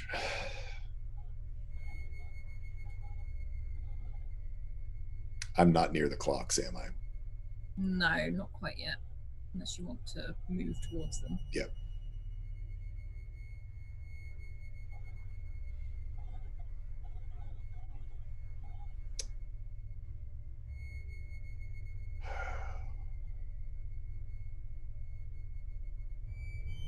So yeah, time sort of slows down as Tolan takes all of this in, while he's trying to figure this out. He knows Aggie has something in mind. He keeps going back to the clock downstairs. He's seeing. Oh, hi. Sorry, we're having some technical difficulties with OBS and Zoom, but we will try to get back into it. So Tolan has been asked for the compass in this room with 8 total people, I believe you said. Yeah, there's 8. One with a gun drawn already. And after scanning the room, is the table, or is there a clock and a bear close to each other? They seem to be, yeah, they sort of go hand in hand almost. So like the music box is close to where one of the clocks is. Mm-hmm. Maybe at the, like, over towards the desk-ish area. Yeah, there's a small table underneath a window, like a very small, like a teeny tiny window, which you can see. Is there a chair there? And there is at the desk, yeah. And is the clock or a bear in hand's reach from the chair at the desk? Sorry, you cut out again. What did you say? Is if Tolan goes sits at the desk, Mm-hmm. will he be in arm's reach of either a clock or a bear? He'll be by the music box, yes. By the music box. So Tolan, after taking that long sigh, looking up to the ceiling,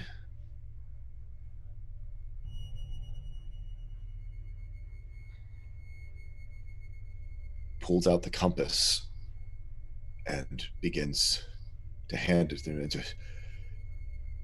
You've run me. It's 3 a.m. You've run me across town 6 times. Could I have a seat, please? And Aggie pauses, sort of looks up, seeing you hold out the compass. She's like, no, don't give it to that. And you see like a squeeze on her shoulder, which you can see her really wince at. You can probably guess they've done something to her shoulder. She sort of... So Tolan's walking with the compass towards the chair. Like he's not giving it to them, but has it out and offering so that he can get sort of across the room as though he's going to sit down and hand it to them. Okay. You can walk towards it, and one of them, you can hear a click on his gun as he points it towards Aggie, and another one holds the hand out for the compass.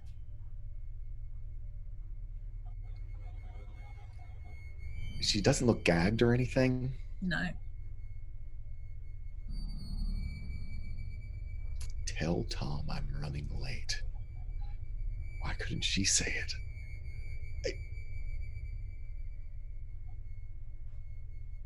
You can hear her mumbling under her breath. And you're not sure if it's at you, you're not sure if it's at herself or whatever it is, but over and over is just saying, you shouldn't have come. You shouldn't have come.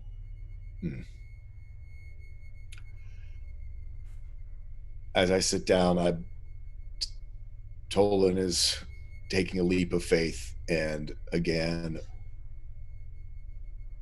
looking at the clock, looking at the bear, takes his hat off in his other hand. So he's got the bear on the hat, and with a toss, tosses it so that the hat, kind of rings the clock and lands on top of the clock. And he goes, Tom, Agatha's running late. We need a hand. And sits down at the desk and just hopes. You can hear Aggie just sigh a little bit. Oh. And you can hear her almost like she's tired, like she's just tired. She's been up all night. And this man goes to take the compass off you. Do you let him take it?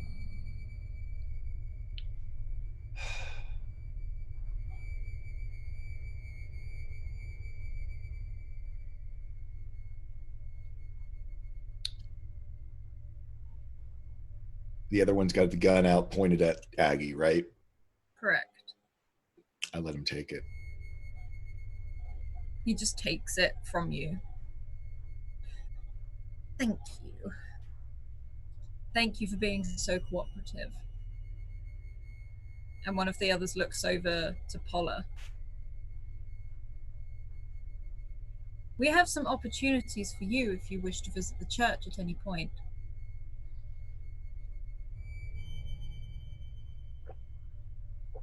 How's the Archdeacon doing?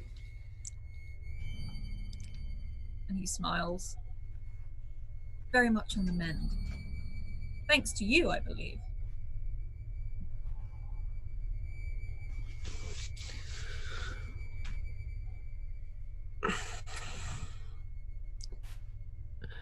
You just want the compass? Are we done here? Yes, of course. You may leave whenever. May Aggie come with us? We still need to have a meeting with her at the church. You may come too. You said you have work for me at the church? Oh, yes, of course. You've got to be skilled, correct? Considering your heritage, I mean.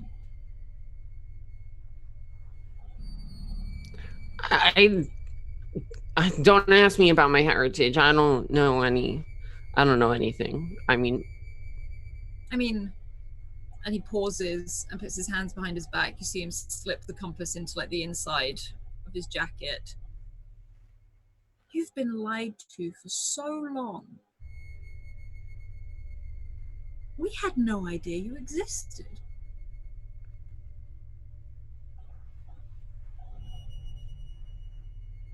She didn't tell us, and sort of gestures over to Aggie. Your mother didn't tell us. Your uncle didn't tell us.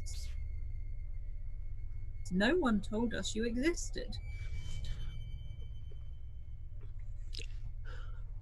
listen, I don't know. I know I didn't know I existed.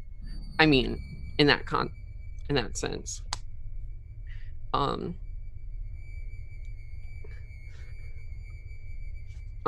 don't think it's right that you have been lied to about where you come from.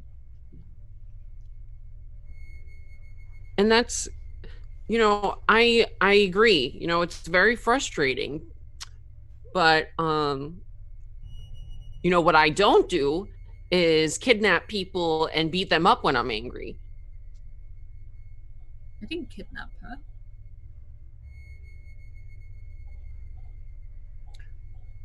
So she just, fell down the stairs?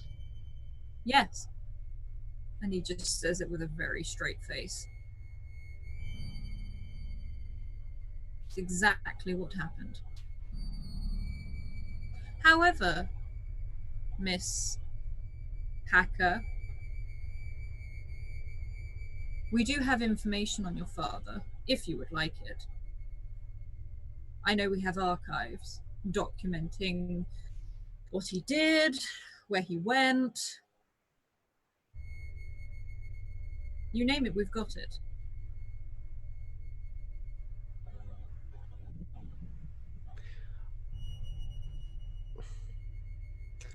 I don't know how.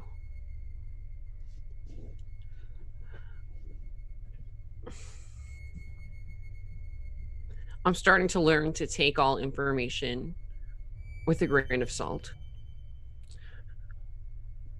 I'd be happy to see your records and cross-reference it with records at the academy and with records of my friends and my mom.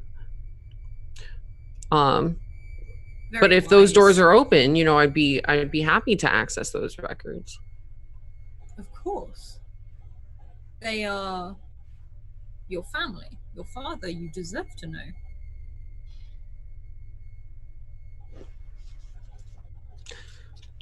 That we can agree on.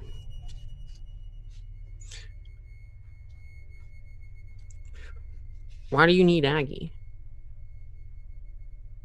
Because she owes us information.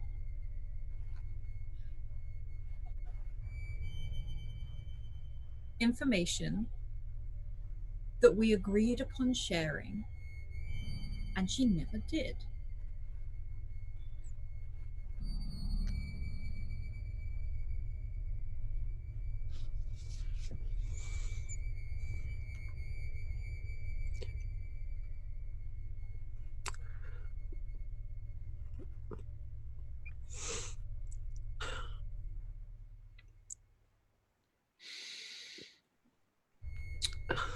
Just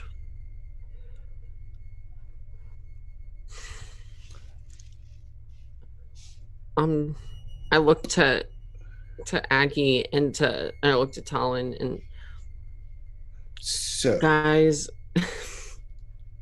Go ahead, I'm sorry. Oh, I'm really sorry but I don't think I belong here right now, and this is all very uncomfortable. I think I should go. Paula, you should go. You should go. And Paula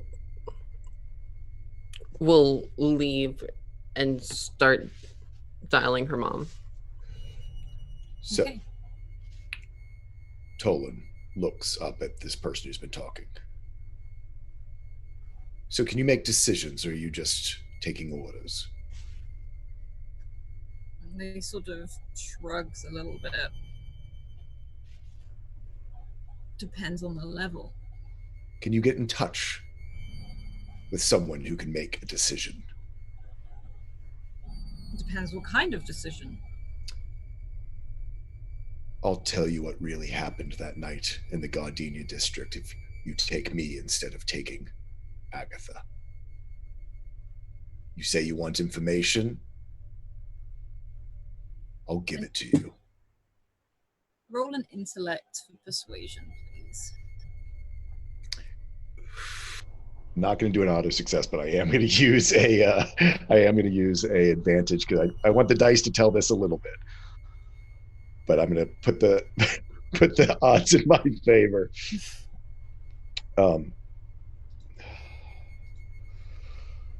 My heart is racing.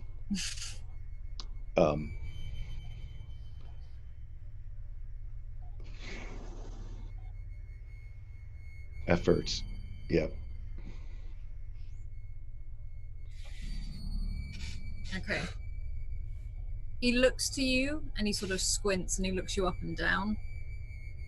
And he looks to Aggie.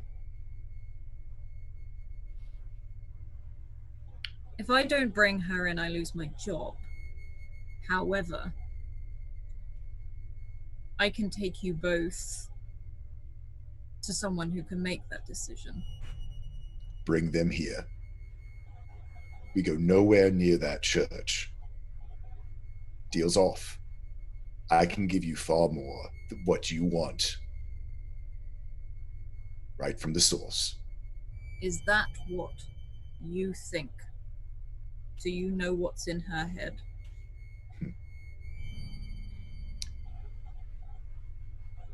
I know Aggie, and what's in her head, you're going to have a hard time getting out of there.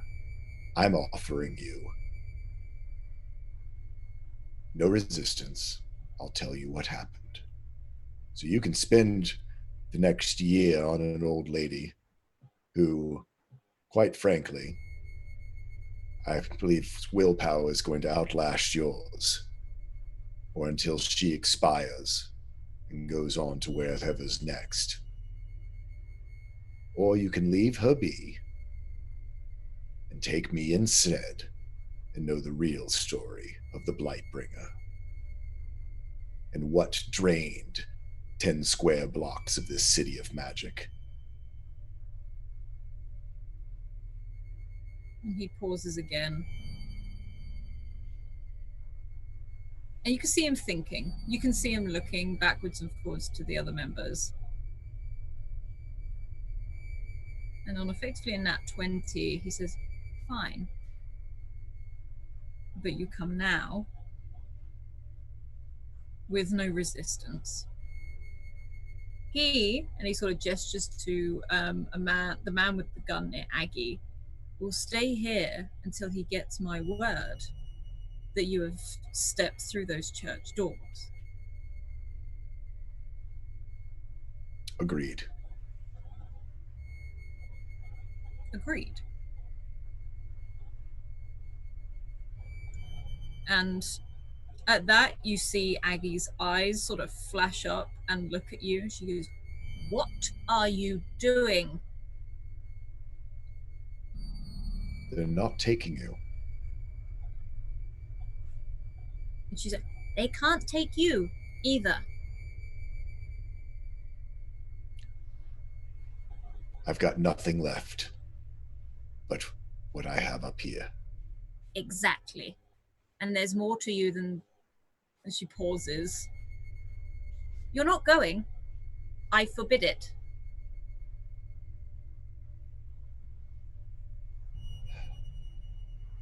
And you can hear the guard go, I'm afraid he is coming with us.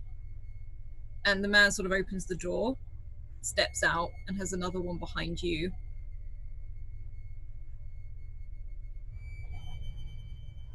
And you hear Aggie's voice behind him. He can't give you anything. He can't give you anything at all.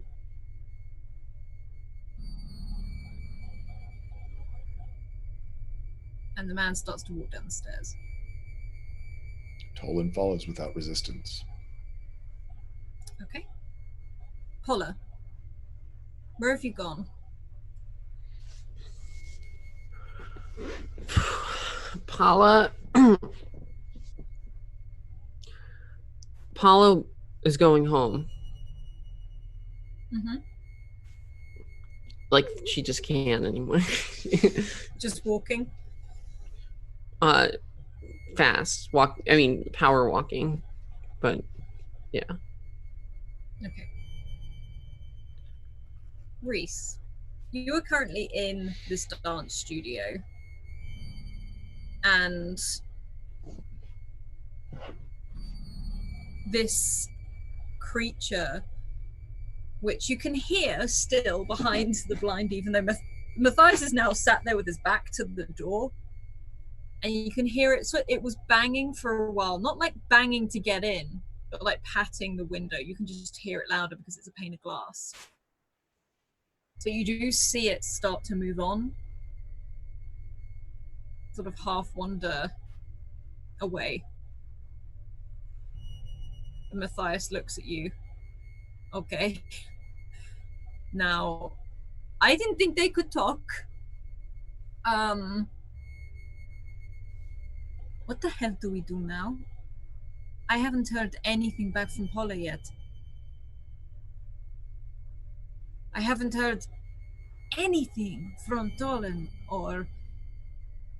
I don't know what to do. I'm a storyteller.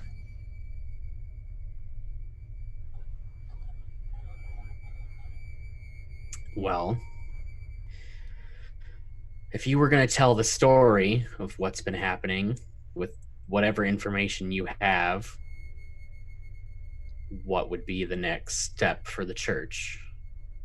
What leads might we get from thinking about it? What do you mean, what's... by going there? If you were telling this story, would the church be the place to go? The church always gets what they want. They find their ways around it. They always get what they want. What they do in this story anyway. And I mean, and he sort of leans in closer. You can see Jin over in the corner, sort of, with Averick's help, seeing to the others. I think she's going to go anyway. And I mean, if anything's scary enough to go, it's going to be her. No offense, your wolf has nothing on her. None taken, I can tell and agree. If we haven't heard from them, does that mean that the church has them then? I don't know. I told them not to go in there. I always say, don't go in. Don't go and poke the... do you know what I mean? Why can't people just not do the... Okay, so you know, like in the books and the films, where you scream at those characters and like, don't go in there. That's the stupid idea. But they still do it. That's what I feel like is happening now. And... to be honest... if it's one of those kinds of stories, I can see us waltzing up to the church and knocking on the door. But I don't think that's the right thing to do. I don't know Aggie. I know she is a very small, terrifying force of nature. and definitely has some stories to be told, and maybe that's what they want. But I don't actually know anyone too well.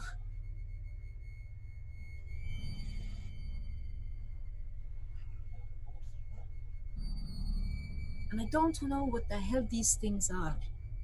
These shadow creature thingies, the wandering around. They creep me out. They creep me out too. At least they're not the only one. But I think you're right. I think this is one of those stories.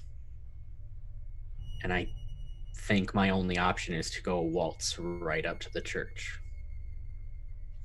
Okay. So what, we're just gonna go knock? We already think they have one of our other friends. I don't know what to do. I don't know what to do either. And things are moving quickly. I don't have enough information to make a plan. And if she's going, someone needs to watch out for her. And if they have Tolan or Paula or who knows who else, they all need help. No. I don't think she should go. I'll go in her place. She's going to absolutely yell at me for saying this. She's the doctor at the end of the day. She kind of needs to stay here.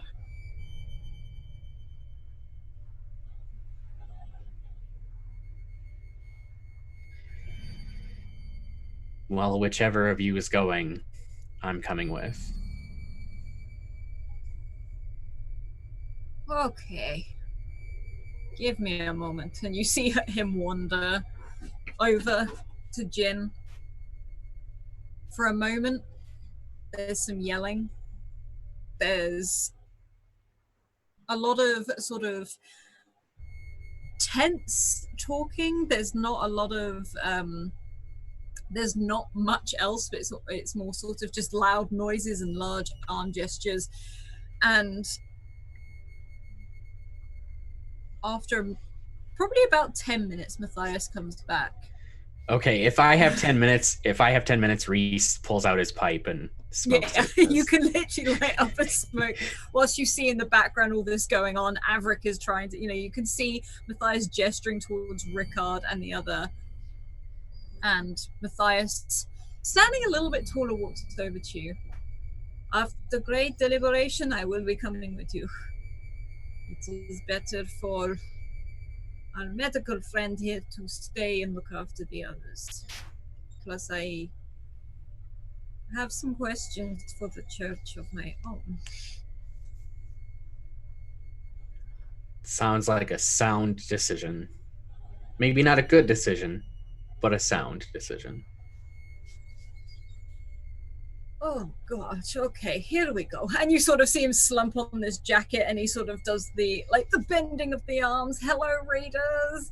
And he sort of does the flex as he's going to open the door. He's like, okay, it's okay, we got the wolf. It's gonna be fine. We're gonna go up to that church. We're gonna knock on that door. We're gonna open it. We're gonna stroll in. Reese just opens the door and starts to go as he psychs himself up. Yeah, and he's like, oh, okay, we're going. And he sort of starts walking out after you and closes the door behind. And he starts to almost lead you through the courtyard away from the dance studio. And he's like, I'm really sorry this is your first 24 hours in Canon, by the way. I did not expect this level of activity. It's not normally like this, honestly.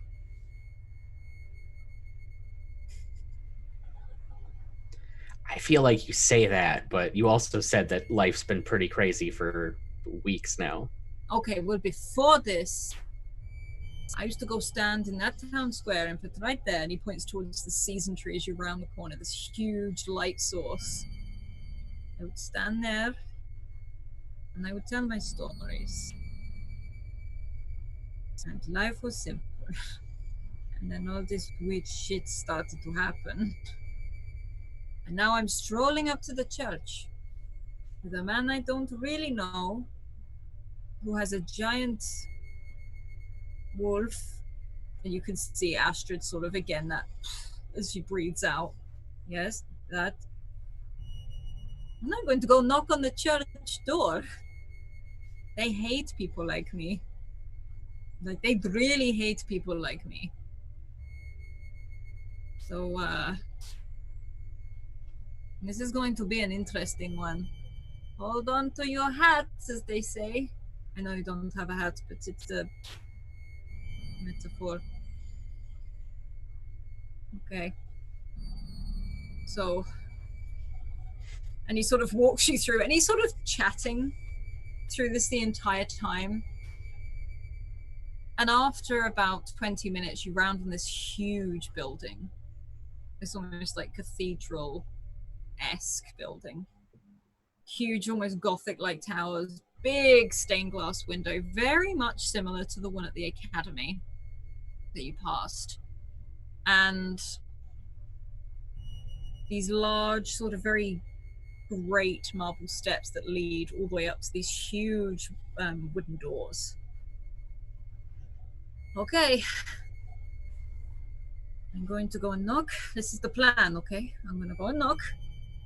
And I'm going to ask to see my brother. I don't know if I mentioned, but my brother is kind of the like the archdemon deacon kind of thing, and he's not been very well, let's put it that way, and I've had no contact for a while, and I kind of want to check up on him. Okay. Have we got an explanation for Astrid?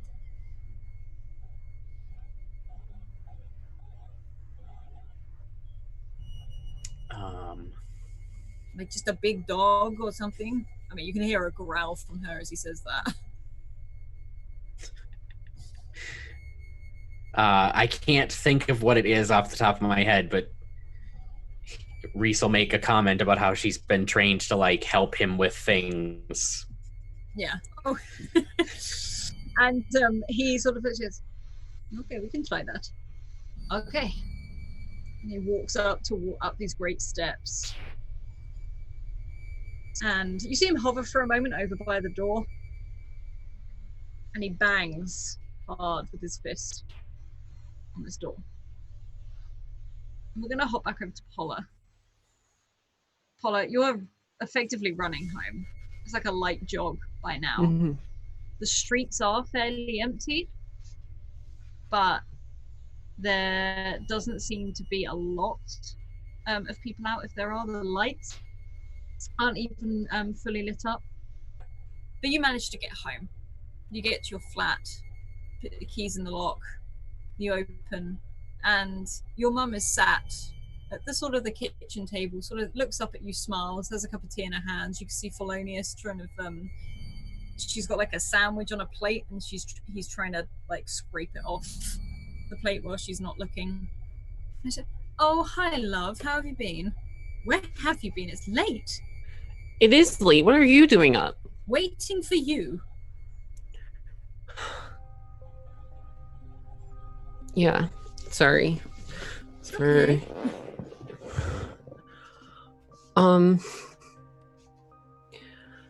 Things have kind of gone crazy since we've spoken last, and I need your advice. I need some help. Sit down. Come on, over here, sweetie. She sort of goes over to where the sofas are. She said, do you want tea? No tea right now. I just need you to sit down and listen for a minute, and then let me know what you think. The church, it's not a secret. I'm not hiding anymore. The church, they know about me, and they know about my father, and I know about Rickard, and... Wait, What about Rickard? How do you know about Rickard? Like I said, a lot has happened, but the bottom line is that the church, they're taking people and they're hurting people, and they have guns. And she sort of sits upright at this, puts her tea down. And they might have my friends. And at this point, every bone in my body is saying, run, get out of here, get your mom, pack your bags, pick up Felonius and leave Karnan. And then the other part of me is saying that we have to do something. But there's so many of them, and I wouldn't even, and they know about you. And anyway, I just thought you might have, I can't decide your fate. So I thought you had the right to know and then decide what you want to do. She puts her cup of tea down on the coffee table. She's in like this really big fluffy dressing gown. You can see she was like probably waiting to go to bed. She sits back. Hang on. How did you even hear about Rickard?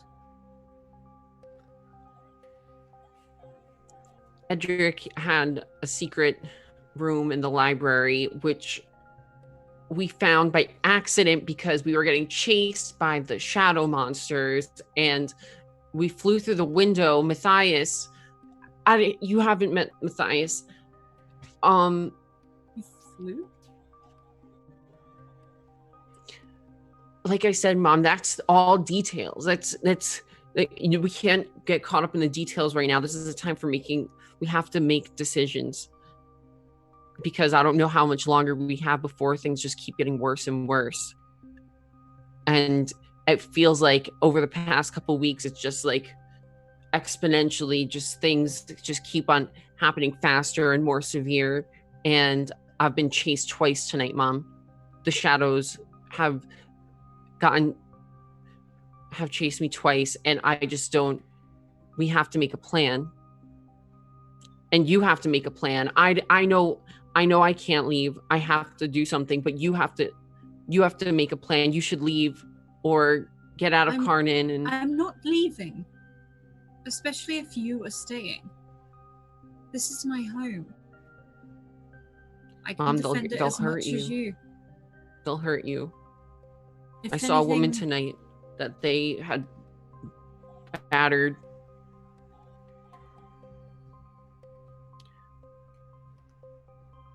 Look, I don't know really anyone in the city. But this is my home. I don't know what to tell you. If anything, let me help.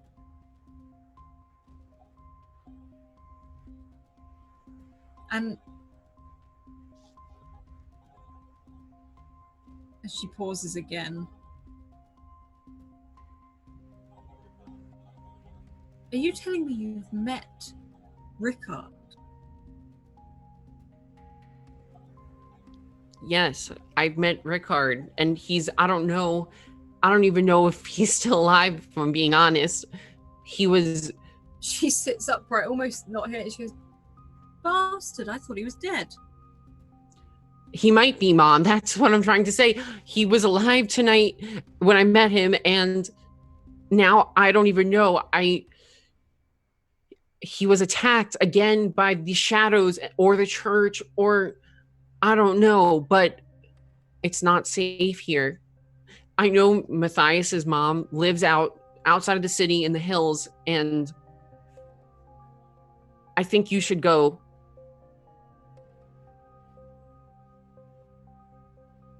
You seem very passionate about this. This is serious. Mom, I've never been more serious about anything in my life. Cardin is a dangerous place to be right now, especially for us.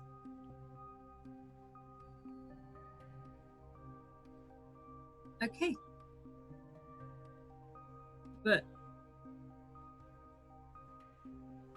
you need to find somewhere else. You can't come here. I'll figure it out.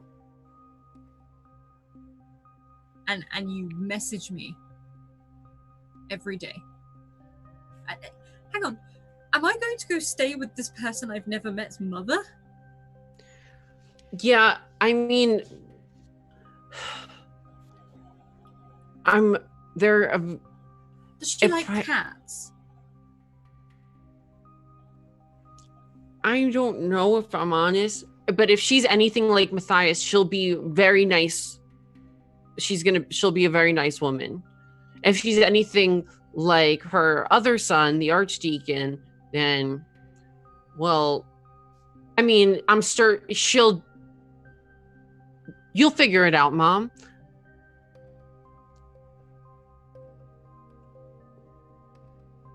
Okay. She sort of like slaps both her hands on her legs and stands up. I guess I'm packing. And she sort of starts to walk into her bedroom and stops by the doorway. You ever need me, you tell me. Of course. I'm really glad that we got to resolve our differences before things escalated to this point. And I'm sorry that there had to be those differences. So she walks over and sort of just pulls you into a hug.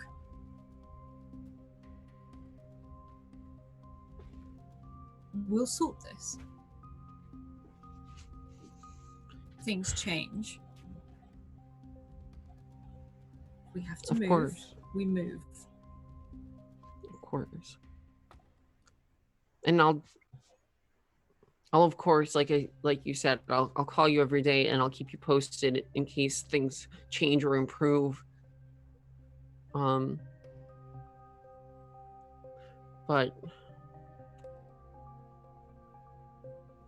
I just know that I feel like there's something I can do. I don't know what it is, but I think that I can help.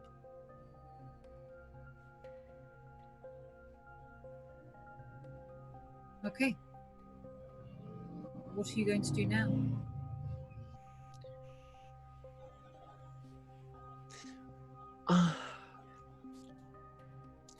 That's the question of the minute, right? I mean, I'm so tired. It's been such a long day, but I know that that there are people out there right now that are still trying to deal with this situation, and I can't leave them hanging. I'm probably going to find out I have to find out how Matthias is doing. I have to check in and find out how Ricard is. And well, maybe I can meet Matthias one day rather than meeting his mother first.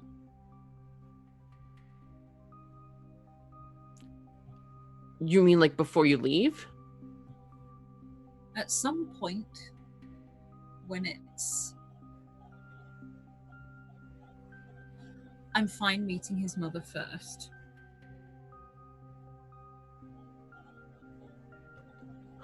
I'll see what I can do. Things are really wild out there, but you start packing and I'll let you know. I'll try to see if we can get the two of you to meet. I mean, he's a really great guy. She sort of smiles. I'm gonna pack. She turns and walks into the room, Thelonious trotting after her.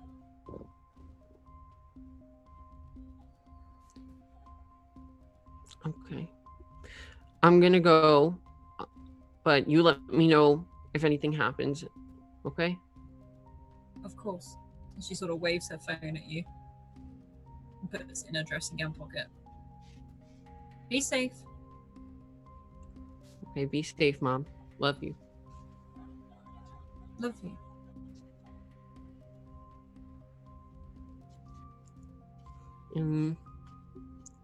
Yeah, Paula will leave and start trying to find out where Matthias is and head in the general direction of the studio and where she knows that they went. Okay. Tolan, you are walked down the stairs. You're walked out by 4 of these people. Another 4 remain. You don't hear any, like, movement or anything above. And you're led through the streets. It is nighttime, so there's barely anyone out. It's like 3, 4 a.m. And this man walks with his hands behind his back, very much like the Watchers do, even though he's not got the uniform on. So, it's very noble of you. She saved me more times than I can count. It was my turn. Interesting. Well, I can't trust you with her. No, interesting in that that's what she said to me.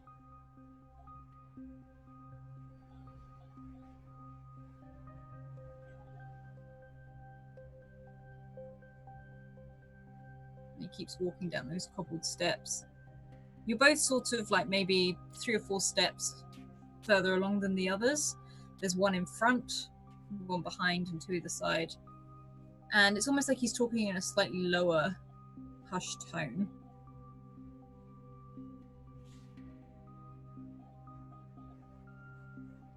You know people will find out what you did, correct? I understand. Good. You understand Averick will find out. I understand that too. Good. And it's like he's going through a checklist in his own head. It's interesting. Why did you build the machine? I'm saving that story for who's ever in charge. He sort of nods slowly. No, we just couldn't. Well, I understand. Many people have been curious. That same question for 8 years. No spoilers. spoilers do tend to ruin a story. And he sort of gives like a bit of a half smile as he walks you through.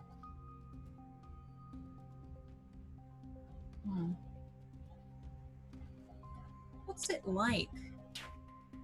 You know, having magic, then not having magic. Must be weird, right? It's tolerable. Seems as though there's some people who shouldn't have magic who have magic. Maybe you should ask them. Oh gosh, yes. It's a weird thing the other way around. You know, born without magic, you gain it. So yes, It really throws you off.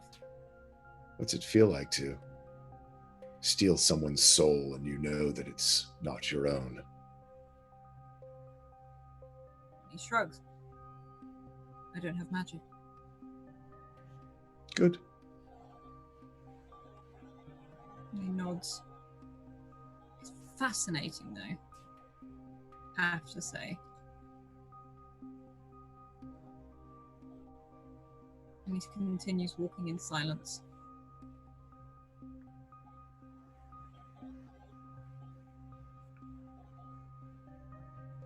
The others stand in silence around you. They don't move or talk at all.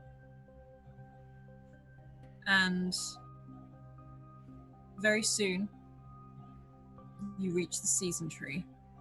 You walk past the dance studio. You can see the blinds are down. There is a light on in there, but they don't seem to stop or walk past. And we're going to hop back over to Reese. And Reese, you've knocked on, well, no, Matthias has knocked on this door. And it does sort of creak open. More that it's a heavy door and one man seems to be opening it. But, hello. It is early morning, very early. I mean, of course, my children come in, and he sort of opens the door. He looks very bleary-eyed, like he's in a long sort of white and red robes, a sort of a black of hint and gold. And he pauses for a moment and looks at Astrid. May I ask, is this your Inakwe child? As he looks to Reese. Yes. I have not seen one like it before. As far as I know, it's the only one. Please enter. And he's got a very musical tone to his voice. And he sort of pulls the door open just enough, because these are big doors, just enough for you and Matthias to come in. And you enter this huge hallway, large arching ceilings, almost like you can't see the top of it. It seems to have this sort of illusion over the top of this night sky. You can see the stars, you can see what looks to be maybe a sun and a moon drifting around. And as much as it is definitely very early morning, you see maybe about 12 different priests walking up and down this huge marbled mosaicked floor. You can hear a almost Gregorian chant coming from somewhere in between these huge pillars and archways. And Matthias walks very quietly, almost head down. You can see him sort of stuffing Sophia into like underneath his jumper so that she doesn't sort of poke out. Excuse me, Mr. Priest. I'm actually looking for my brother. And you see this priest turn. Are you Matthias Ma? Yes, that's me. Please follow me. I will take you to your brother. He sort of pauses. And Matthias looks at you. He starts to follow. Okay, I don't really want to ask about Hoover or anything yet. Let me see if my brother's safe. And you walk for a bit, and you walk up these... There's another huge set of staircase, like stairs up the doors. And Astrid just pads along. You can see a lot of people turn and face and look at her as she goes. Because she takes up a lot of this staircase. And there's one sort of robed woman that walks down the stairs, very different colors from all the other priests around her, and very much a very blue and gold flowing robes, sort of smooth, very blonde hair tied up into a long plait that sort of hangs very loosely all the way down past her waist, bright blue eyes sort of looking at you. She looks to you, and then she looks down to Astrid, smiles, and keeps walking. And you keep walking up these steps. The priest stops in this sort of a long corridor with lots of doors all along. I'm afraid you are not a member of the family. You may come no further. And he turns to look at you, Reese. You can hear Matthias sort of like, oh, no, no, no. He is family. He is my cousin. And there's sort of like a pause. And this priest looks at you, Reese. Like, no one other than family may go beyond this point. Feel free to wait here.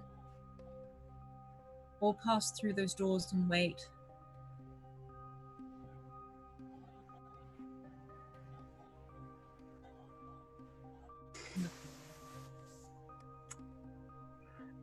Reese probably just looks at Matthias because he doesn't think that trying to claim their cousins is going to actually work. Matthias is looking at you like, hey, like, go on, go with it, but it's really obvious it's not.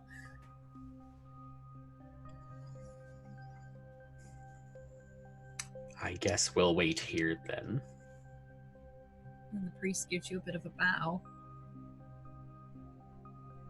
And Matthias looks at you mildly disappointed, but does sort of follow this priest towards the end of the corridor and through another room, through another archway. And you stand there for a bit. And after a while, coming back up those stairs is this woman who stops and looks at you again. And she doesn't seem to be going anywhere else other than to come stand near you. And she gives you a smile. And then she kneels down in front of Astrid. She is beautiful. May I? And she sort of offers her hand out towards Astrid, but is looking at you.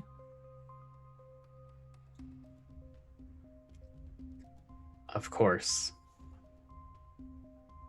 And there's an almost like very young smile there. She looks to be maybe 25, 26 years old.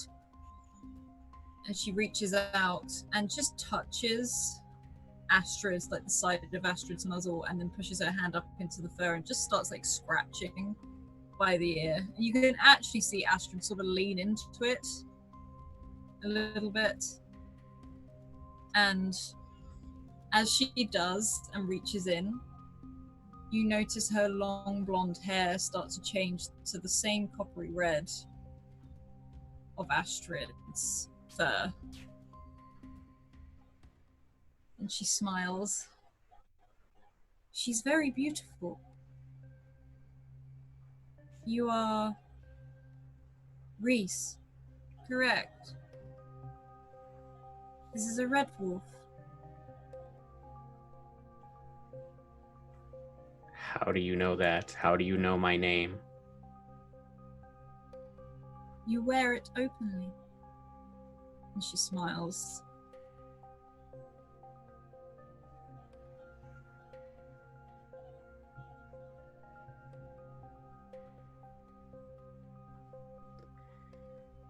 You have traveled far, and you carry a lot with you.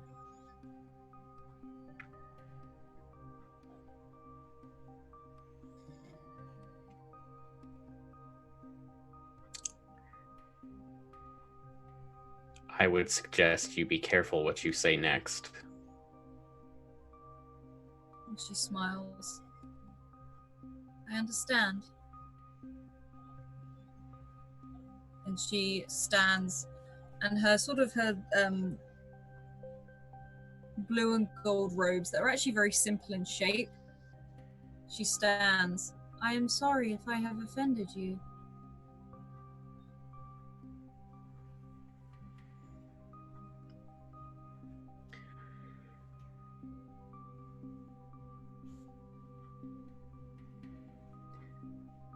I think you should be on your way.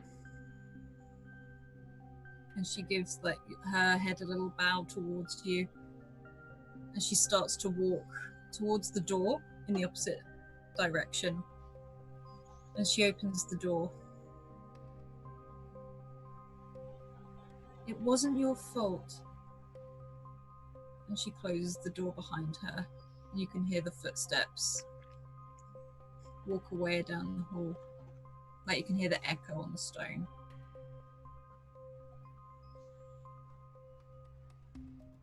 And Astrid just sits. There's a slight whine when she goes away. But that's it. I think he definitely starts stroking Astrid's fur. She sort of nuzzles into you that little bit more and leans into you and sits by your side. And Tolin, you all walked up these steps into the church. You don't go through the main entrance. You walk up the huge steps and you're sort of walked around this almost like marble balcony side, which doesn't seem to be a main entrance at all. And there is a small, what looks to be like color change, and part of the marble slides away and a door opens the steps downwards, and the man guiding you holds his hand out. Please, after you. Tolan descends.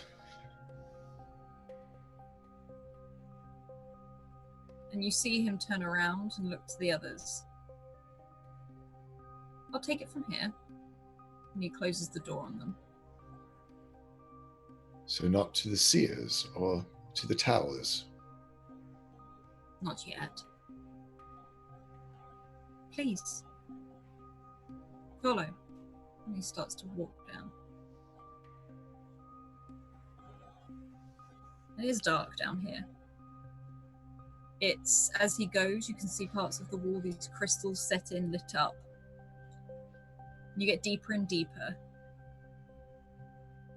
And you start to see these drawings on the side of the tunnel, on the ceiling, of these tall creatures, these things you saw and called guardians.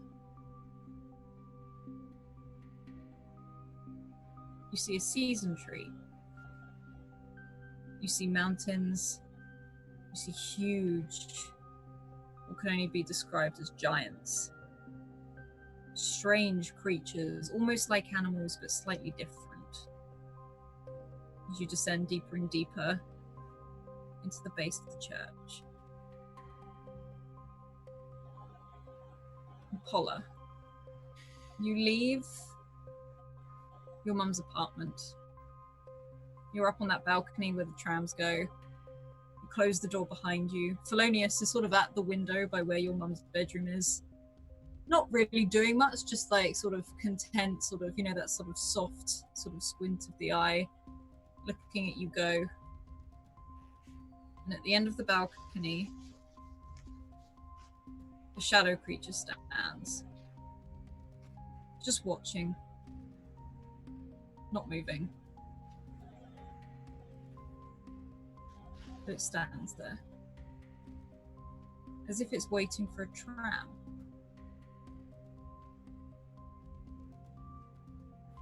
I wave to it, like it waved to me when we were, or if it's the same one even. But I assume it is, because wait, wave to it. It holds its hand up, and it waves back. It drops its hand again. And it turns to look away from you.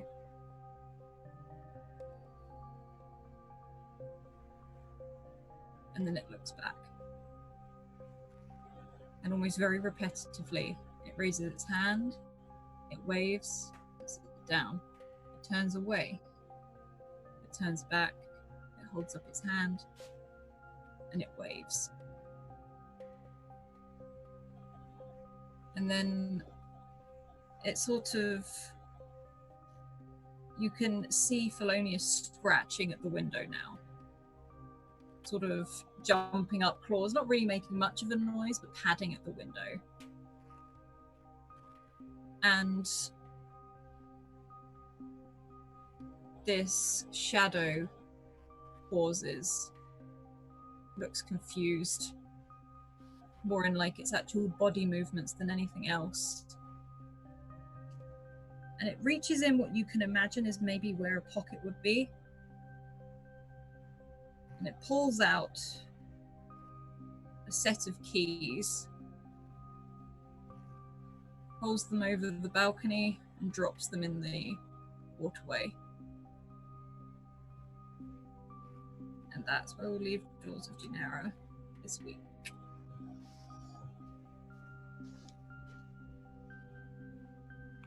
Okay. Whose keys? Oh wait, Noah! Noah! No! Okay. Everyone okay? Okay. Gosh. The Perfect. keys in the waterway, like, oh wait. No, someone else dropped Noah's keys in the waterway. No, I saw him do it. Wait, Tolan saw him way back, like in episode 2. Oh yeah. Saw Noah. Oh yeah. Oh. So,